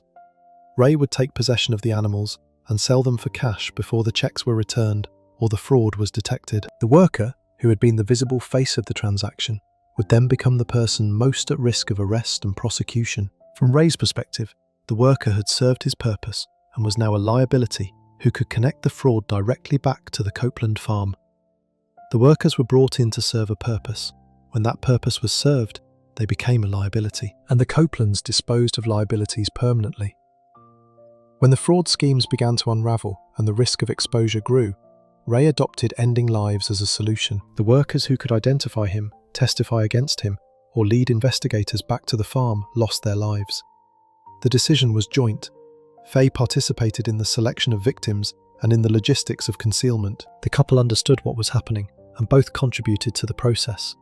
The women were chosen specifically for their vulnerability, for the fact that their disappearances would not trigger immediate alarm or investigation. The operational method was simple and repeated with minor variation each time. Workers were hired with the promise of agricultural employment. They were used in the cattle fraud schemes. When their usefulness was exhausted and their knowledge of the fraud made them dangerous, they were shot on the Copeland property and buried in the surrounding fields. The financial theft that accompanied each homicide served as both the motive and the reward for the act. The cycle repeated at least 5 times over a 3-year period. The discovery of the crimes was triggered by a law enforcement search of the Copeland property in connection with the fraud investigations that had been accumulating against Ray. When officers searched the land, they discovered human remains buried in the fields around the farm. Financial records recovered during the search linked the dead men to specific fraudulent transactions, establishing a clear connection between the fraud schemes and the crimes. The Copelands were arrested promptly, and the evidence gathered at the scene proved sufficient to support charges of multiple homicide. The defense argued coercion and age, attempting to portray Faye as a woman who had been dominated by her husband throughout their long marriage and who had acted out of fear rather than willingness. The defense also suggested that the advanced age of both defendants should be considered a softening factor. The prosecution countered with documentary and testimonial evidence demonstrating clear collaboration between the couple. Financial records showed Faye's direct involvement in the management of the fraud operations. The jury convicted both Ray and Faye Copeland of homicide. The defense claimed Faye was a victim of her husband's control. The financial records told a very different story. Ray Copeland was sentenced to life imprisonment. Faye initially received a death sentence which was later reduced to life imprisonment on appeal. The families of the slain workers provided statements emphasizing the betrayal of trust at the heart of the crimes. The men who died had come to the Copeland farm seeking honest work. They had been used, exploited, and eliminated by the very people who had promised them employment. The judge highlighted this betrayal during sentencing, noting the particular cruelty of exploiting an individual's economic desperation as the mechanism for their homicide. Ray Copeland died in prison. The case endures as one of the rarest documented examples of elderly serial offenders operating as a partnership. It is studied in criminal justice and criminal justice programs as an illustration of how couple-based crime can emerge from financial motives rather than sexual, belief-driven, or thrill-based ones. The Copeland case expanded the understood profile of serial offenders, demonstrating that the dynamics of criminal partnership are not confined to any particular age, background, or psychological type. The lessons drawn from the Copeland case extended into practical law enforcement as well. Investigators cited it as a reminder that criminal profiling, while useful, can mislead when applied too rigidly. The assumption that serial offenders are young, urban, and psychologically distinctive was contradicted entirely by the Copelands, who were elderly, rural, and motivated by financial considerations rather than the compulsions typically associated with serial crime. The case became a staple of training programs for criminal investigators, used to illustrate the importance of following evidence rather than assumptions when evaluating potential suspects. If you've made it this far, you're clearly invested. Hit subscribe and help us keep making content like this. The Copelands ended their victims' lives and buried them within weeks. But Philip and Nancy Garrido took an 11-year-old girl and kept her alive in captivity for 18 years, turning a backyard shed into a prison that the prosecution itself failed to find. Case 8. Philip Garrido and Nancy Garrido. In 1991, Philip Garrido and Nancy Garrido abducted 11-year-old J.C. Lee Dugard as she walked to school near South Lake Tahoe, California. The result was not a crime measured in hours or days. J.C. was held captive for 18 years. During that time, she was confined in a concealed compound constructed in the Garridos' backyard, repeatedly assaulted by Philip, and forced to bear 2 children. Nancy Garrido, Philip's wife, assisted in maintaining the captivity throughout its entire duration. This case demonstrates how a marriage can function as a long-term crime system. The Garridos did not abduct a child and then struggle to manage the consequences. They built an infrastructure of concealment that sustained the captivity for nearly 2 decades. They adapted to the logistical challenges of keeping a taken child hidden from the outside world, managing births, raising children born of the assault, and maintaining an appearance of normalcy to their neighbours and to the parole officers who were supposed to be monitoring Philip's activities. 18 years. An entire childhood and adolescence stolen, concealed in a backyard compound in a residential neighbourhood where no one looked closely enough to see. Philip and Nancy Garrido were married before the abduction of J.C. Dugard. Philip's criminal record was extensive and directly relevant. He had prior convictions for abduction and assault, crimes serious enough to have warranted significant prison time, and, after his release, ongoing parole supervision. Nancy was fully aware of Philip's history when she married him, and when she participated in the abduction. The Garridos occupied the margins of economic life. They relied on disability payments and odd sources of income for their financial survival. Their home was modest, and their lifestyle attracted little attention from the community around them. Neighbours described them as strange but quiet, a characterisation that allowed them to exist without the kind of scrutiny that might have uncovered the compound in their backyard and the child being held within it. The repeated failure of parole officers to discover the concealed compound became one of the most heavily scrutinised elements of the case. Post-rescue investigations revealed that parole officers had visited the Garrido property dozens of times during the 18-year captivity, without ever conducting a thorough inspection of the grounds. The compound, though partially screened by fences and tarps, was far from invisible. It occupied a major portion of the backyard and contained structures that were obviously not part of the original residence. The systemic pattern of superficial compliance checks, which prioritized paperwork over genuine safety verification, reflected institutional deficiencies that the Garrido case forced California to confront and address through comprehensive reform of its parole supervision protocols. Philip was a convicted kidnapper on active parole. Nancy knew his record before they married, and together they abducted an 11-year-old child from the street in broad daylight. Nancy was not a passive bystander. From the early stages of the captivity, she was observed assisting with concealment and with the day-to-day management of JC's confinement. Her participation was not limited to silence or willful ignorance. She took active, measurable steps to sustain the conditions under which JC was held. Despite multiple red flags, including Philip's parole status, his prior offences, and the known conditions of his supervision, no successful police intervention occurred during the 18 years that JC remained in captivity. Parole officers visited the Garrido property on multiple occasions without discovering the compound or its occupant. Philip planned the abduction in advance. He conducted surveillance of JC's route to school, studying her patterns and identifying the point at which she would be most exposed and most vulnerable. The abduction itself was carried out with speed and decisiveness. Nancy never participated in the physical act of taking JC from the street, but she was aware of the plan and later played a critical role in establishing and maintaining the conditions of captivity. A concealed compound was constructed in the backyard of the Garrido property. The compound included sheds and enclosed living spaces that were designed to house JC entirely out of sight of neighbours, visitors, and authorities. The construction was deliberate and purposeful, representing a significant investment of time and effort in the infrastructure of captivity.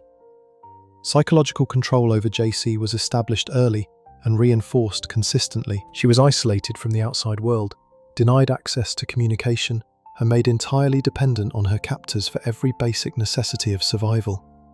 The compound grew over the years as the demands of the captivity expanded.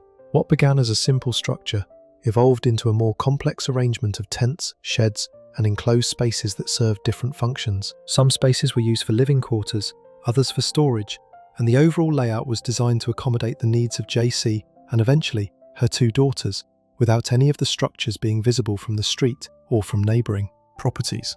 The ingenuity of the concealment was, in its own disturbing way, evidence of the sustained intentionality behind the crime. This was not a situation that the Garridos stumbled into or maintained passively. It required ongoing effort, planning, and adaptation over nearly 2 decades. JC was taken from the street, forced into the Garrido vehicle, and transported to the Garrido home, where she was placed in the backyard compound. She was 11 years old. For the next 18 years, Philip Garrido subjected her to repeated assaults. Nancy assisted with the logistical aspects of the captivity, providing food, clothing, and care. When JC became pregnant, Nancy was present during the births of her 2 children, both of whom were fathered by Philip. JC bore 2 children in captivity. Nancy Garrido helped deliver them. The crime was not a single event. It was an ongoing system of abuse that deepened with every passing year. The captivity spanned 18 years, during which time JC transitioned from childhood to adolescence to adulthood, all within the confines of a backyard enclosure. Her 2 daughters were born and raised in the same space, knowing no other life. The duration and conditions of the captivity are one of the most extreme documented in modern criminal history, and they were made possible only by the sustained cooperation of both Philip and Nancy Garrido. Without Nancy's daily participation in maintaining the compound and its occupants, the captivity could not have continued as long as it did. The discovery occurred in August 2009, 18 years after the abduction. Philip Garrido brought JC and her 2 daughters to a meeting with his parole officer at the University of California, Berkeley campus. The behaviour of the 3 drew the attention of campus police officers, who reported their observations to Philip's parole officer. Subsequent questioning revealed JC's true identity, a revelation that stunned investigators and the nation. It was a routine encounter with a parole officer that ended 18 years of captivity. The system that had failed JC 100 times finally, accidentally, caught up with the truth. DNA testing confirmed that Philip was the biological father of both of JC's children. This confirmation provided undeniable evidence of the sustained assaults that had occurred over the course of the captivity. The investigation that followed exposed not only the full details of the crime, but also the severe systemic failures that had allowed it to persist for so long, including dozens of missed opportunities by parole officers and law enforcement agencies to discover the compound and rescue JC. The rescue generated a national outpouring of both emotion and outrage. The details of JC's captivity were covered extensively by every major news organisation, and the length and severity of her ordeal forced millions of people to confront the reality that a child could be taken from a public street and held for nearly 2 decades without being found. The public narrative focused on JC's remarkable resilience, though she and her advocates were careful to emphasise that recovery from sustained trauma is a long and continuing process, not a single moment of liberation. Philip and Nancy Garrido faced charges of abduction, assault, and false imprisonment. Nancy's defence rested on claims of coercion and fear, arguing that she had been under Philip's control throughout the duration of the captivity. The prosecution demolished this argument by pointing to the 18 years of opportunity Nancy had to report the crime, to contact any of the numerous authorities who visited the property, or simply to leave. She took none of these actions. Both Philip and Nancy were convicted on all counts. Philip Garrido received a sentence of 431 years to life in prison.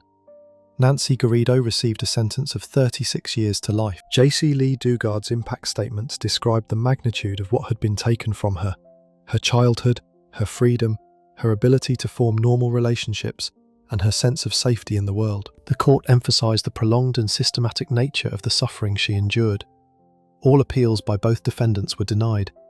Both Philip and Nancy Garrido remain incarcerated. JC Lee Dugard rebuilt her life following her rescue and published a memoir documenting her experience in captivity and her journey toward recovery. The case prompted significant reforms in parole monitoring procedures across California and beyond, exposing the gaps that had allowed a registered offender with prior abduction convictions to maintain an active captivity while under supposed governmental oversight. The Garrido case stands as one of the most powerful demonstrations of how the silence and active participation of a partner can enable prolonged criminal abuse.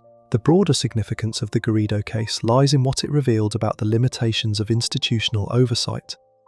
Philip Garrido was not an anonymous figure operating outside the reach of government agencies. He was a registered offender, a convicted kidnapper, and a parolee who was supposed to be under active supervision.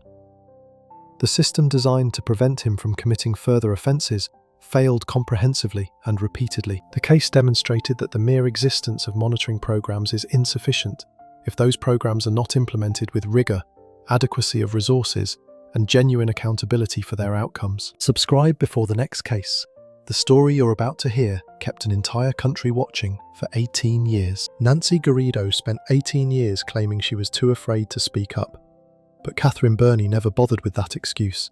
She participated in every abduction, every assault, and every homicide as a fully equal partner. Case 9. David Burney and Catherine Burney.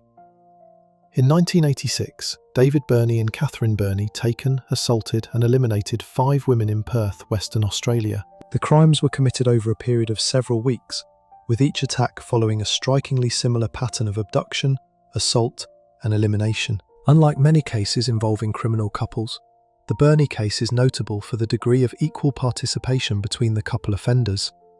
Catherine was not a subordinate figure reluctantly following her husband's instructions. She was an active and willing partner in every dimension of the crimes.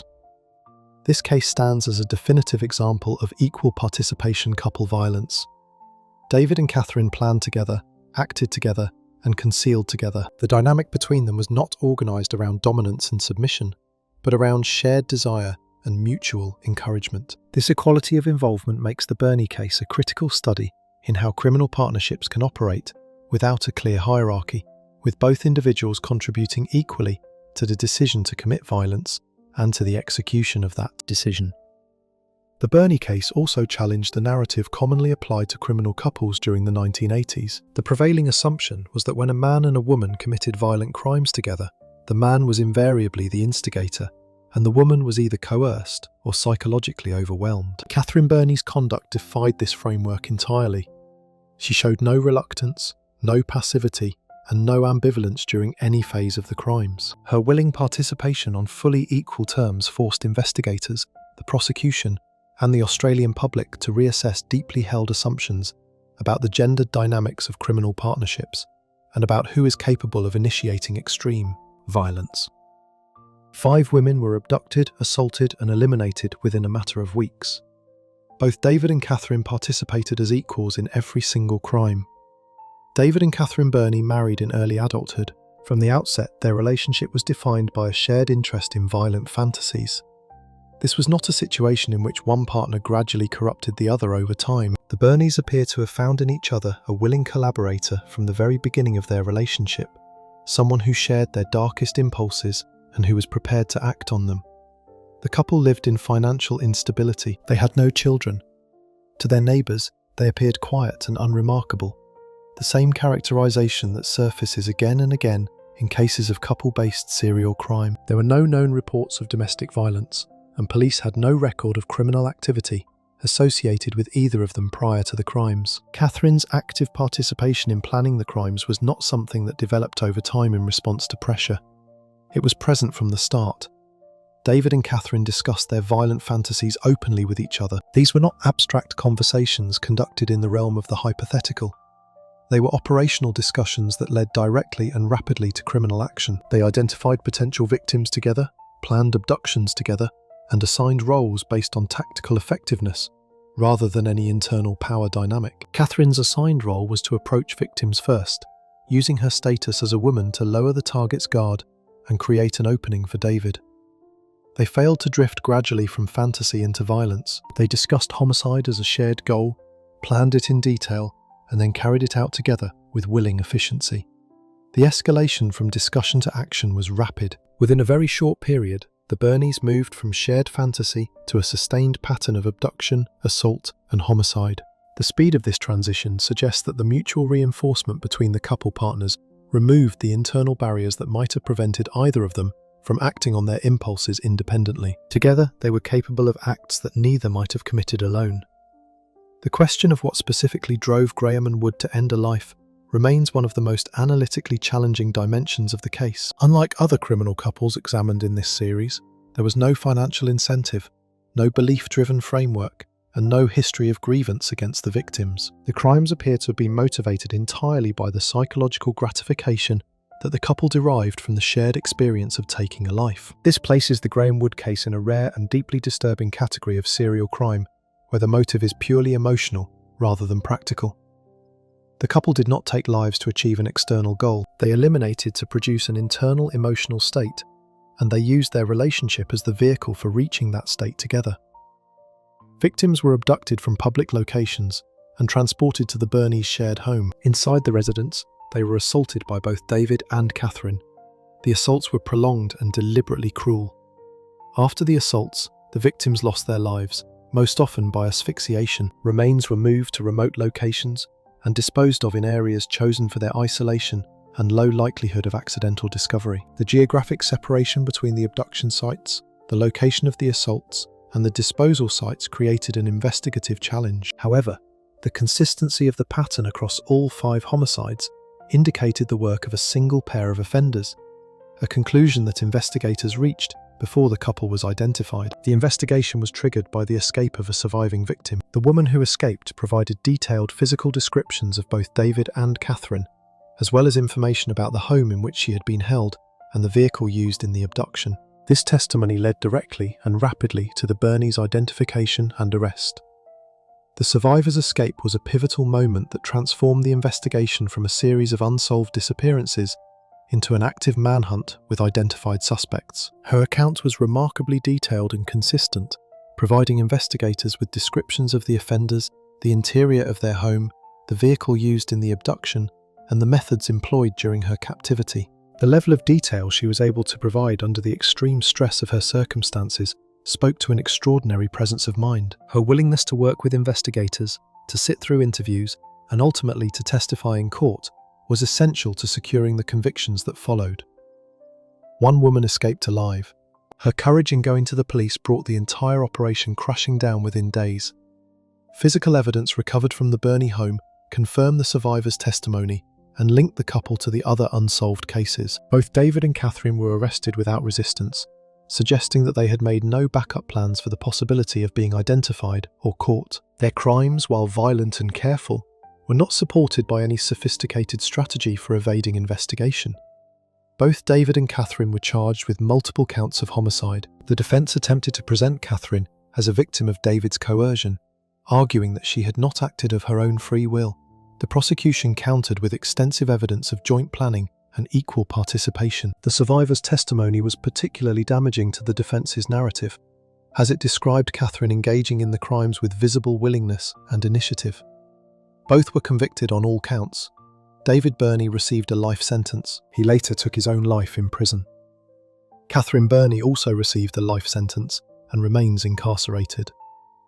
The families of the victims emphasized the shared nature of the cruelty their loved ones had endured, rejecting any characterization of the crimes that minimized Catherine's role. The sentencing judge explicitly stressed equal responsibility, stating that both offenders bore the same degree of moral and legal guilt for the crimes. Catherine Berney remains imprisoned. The case prompted a significant and sustained public debate in Australia about the role of female offenders in violent crime. It challenged the deeply held assumption that women who participate in criminal partnerships are invariably coerced, controlled, or otherwise less guilty than their male counterparts. The Berney case demonstrated, with evidence that could not be denied, that equal participation by the couple in a criminal couple is not only theoretically possible, but historically documented. The Berney case also contributed to a broader reassessment of how courts evaluate female defendants in cases involving criminal partnerships. Historically, the legal system had often been inclined to view women in such partnerships as secondary figures who were influenced or coerced by dominant male partners. The evidence presented in the Berney case made that framing impossible to defend. Catherine's documented participation in every stage of the criminal process, from planning through execution to concealment, demonstrated a level of independent agency and initiative that could not be reconciled with any characterization of her role as subordinate or involuntary. The case subsequently became an important reference in legal scholarship and courtroom practice, when assessing the guilt of co-offenders in cases involving intimate partners. Catherine Burney has been denied parole on every occasion that she has been eligible for review. The parole board has consistently determined that she continues to pose an unacceptable risk to the community, a finding that reflects both the severity of the crime she committed and the assessment that her participation was fully voluntary rather than the product of coercion. Her continued imprisonment has been supported by the families of the women, by law enforcement officials involved in the original investigation, and by members of the public who have maintained an active interest in the case over the decades since the crimes were committed. We're almost at the end, but the remaining cases are some of the most unsettling on this list. Make sure you're subscribed. The Burneys targeted strangers on the streets of Perth, but Gwendolyn Graham and Cathy Wood chose victims who were already in their care. Elderly nursing home patients who trusted the very people who would suffocate them in their sleep. Case 10. Gwendolyn Graham and Cathy Wood. Between 1987 and 1988, Gwendolyn Graham and Cathy Wood ended the lives of 5 elderly residents of a nursing home in Grand Rapids, Michigan. Graham and Wood were both employed at the facility as nurses' aides, positions that gave them unrestricted access to patients and unsupervised time during night shifts. The victims were not ended lives for financial gain, to conceal other crimes, or out of personal animosity. They lost their lives for the thrill of taking a life, a motive that distinguishes this case from nearly every other documented instance of couple-based homicide. Graham and Wood were romantic partners, and their relationship provided the framework within which the crimes were conceived, planned, and carried out. The crimes were discussed as a bonding activity, a shared experience that deepened the emotional connection between the couple women.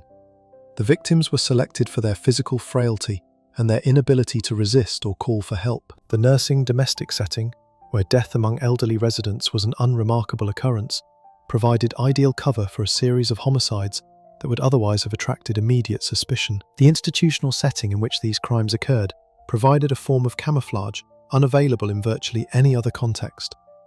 Nursing homes are places where death is routine and expected. The passing of an elderly patient in declining health does not automatically prompt a criminal investigation.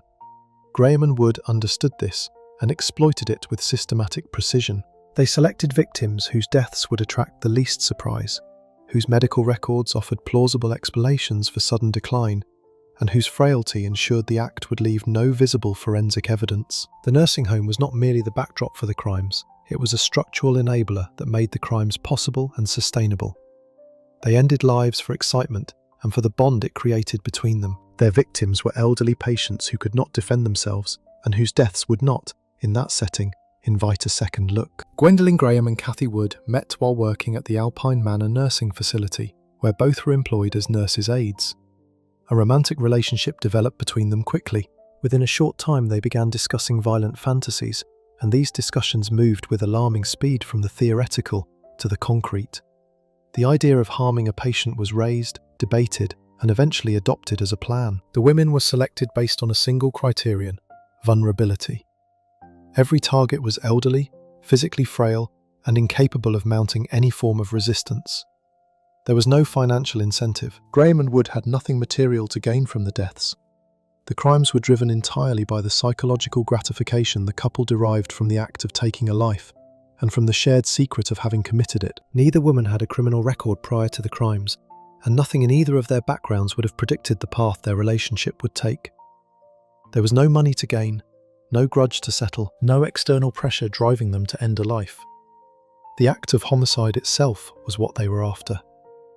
The transition from fantasy to action occurred over a period that, by the standards of serial crime, was remarkably compressed. Graham and Wood discussed the idea of harming patients as a way to deepen and intensify their romantic bond. Homicide was framed within the relationship not as a transgression, but as an expression of commitment, a shared act so extreme that it would bind the couple together permanently. This framing is consistent with dynamics observed in other documented cases of thrill-based couple crime, where the act of taking a life serves as a form of intimate ritual between the offenders. The selection of victims was systematic rather than random.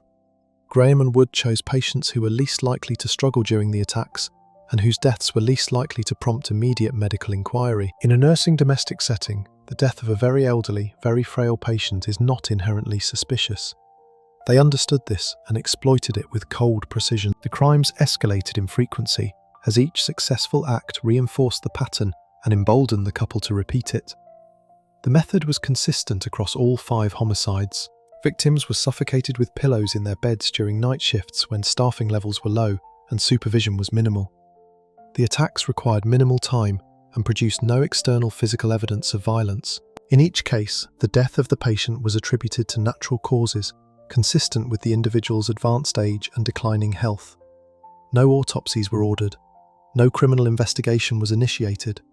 The couple was free to continue. The deaths were recorded as natural. In a facility where elderly patients routinely died, no one had reason to question whether a pillow was involved. 5 patients lost their lives using this method. Each homicide followed the same operational sequence. A victim was selected during a preceding shift. The act was carried out during a shift when Graham and Wood were working together. The death was noted in the patient's chart as a natural occurrence. They then moved on, selecting their next target and preparing for the next opportunity. The absence of immediate detection gave both women a sense of invulnerability that persisted until external factors, specifically the deterioration of their romantic relationship, caused the system to break down. The relationship between Graham and Wood was, at its core, the fuel that sustained the act. Each homicide created a shared secret that deepened the relationship, forging a form of intimacy entirely inseparable from the act of violence. This dynamic has been documented in other thrill-based couple crimes, but the Graham-Wood case provides one of the clearest examples of how the emotional architecture of a relationship can be completely restructured around criminal violence. The crimes were not incidental to the partnership. They were its central activity and defining shared experience. When the romantic relationship eventually ended, the psychological structure that had sustained the crimes collapsed, and with it, the silence that had shielded both women from detection. The investigation was set in motion not by a suspicious death report or a medical anomaly, but by the collapse of the romantic relationship between Graham and Wood. After the relationship ended, Wood disclosed information about the crimes to a third party.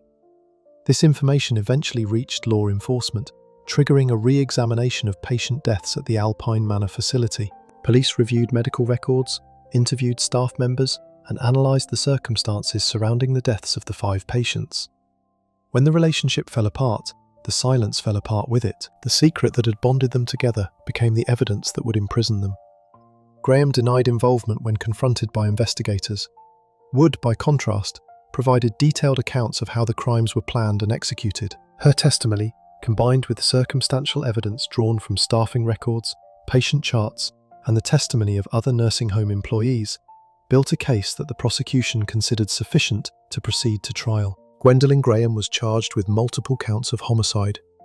Kathy Wood served as the prosecution's primary witness, providing the jury with a first-hand account of the planning and execution of each act. The defense argued that Wood's testimony was fabricated, that the deaths were natural, and that the confession was the product of a disgruntled former partner seeking revenge. The jury weighed the evidence, assessed the credibility of the witnesses, and convicted Graham on all counts. Wood's testimony was the foundation on which the prosecution built its case. She described in detail how the couple selected their victims, how the crimes were planned during shifts at the nursing home, and how each act was carried out. Her account was cross-examined rigorously by the defense, which sought to portray her as an unreliable witness, motivated by personal grievance rather than a genuine desire to see justice done. The prosecution countered by demonstrating the consistency of Wood's testimony with the physical and circumstantial evidence, including staffing records that confirmed the couple women were working together on each occasion when a death occurred. Gwendolyn Graham received 6 life sentences. Kathy Wood received a sentence of 20 to 40 years in prison as part of her cooperation agreement with the prosecution. The families of the deceased patients delivered impact statements that spoke to the profound betrayal they felt. Their loved ones had been placed in professional care with the expectation that they would be treated with dignity and compassion, not targeted for homicide by the very individuals entrusted with their safety. The court acknowledged this betrayal in its sentencing, noting that the abuse of professional trust compounded the severity of the crimes. Gwendolyn Graham remains incarcerated. The case drove significant reforms in nursing home oversight, prompting changes in how patient deaths are reviewed, how staff conduct is monitored, and how institutional safeguards are designed to protect vulnerable residents. The Graham and Wood case demonstrated that the dynamics of criminal couples can manifest in any setting, any relationship, and through any method of violence. It challenged assumptions about gender, motive, and the nature of involvedy, proving that the capacity for deadly partnership is not defined by any single age group or psychological profile. The reforms that followed the Graham Wood case extended beyond a single facility or a single state. The case prompted a national conversation about the vulnerability of elderly patients in institutional care and about the adequacy of the safeguards designed to protect them.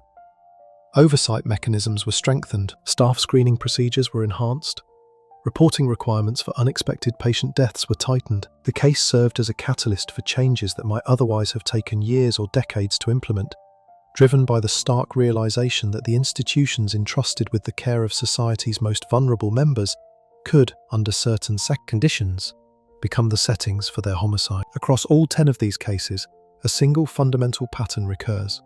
Two people, bound by a relationship, found in each other the encouragement and the means to commit acts of extreme violence. In some cases, the partnership was rooted in shared cruelty.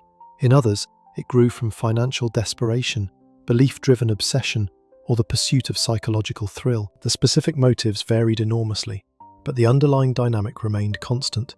Partnership provided cover, operational support, and mutual reinforcement. It lowered the threshold for violence and extended the duration over which criminal activity could be sustained. In every case documented here, the result was the same. Lives were destroyed by two people who found in each other the permission and the capacity to end a life. If you enjoyed this deep dive into the most evil couples serving life, make sure to subscribe. I'll see you in the next video.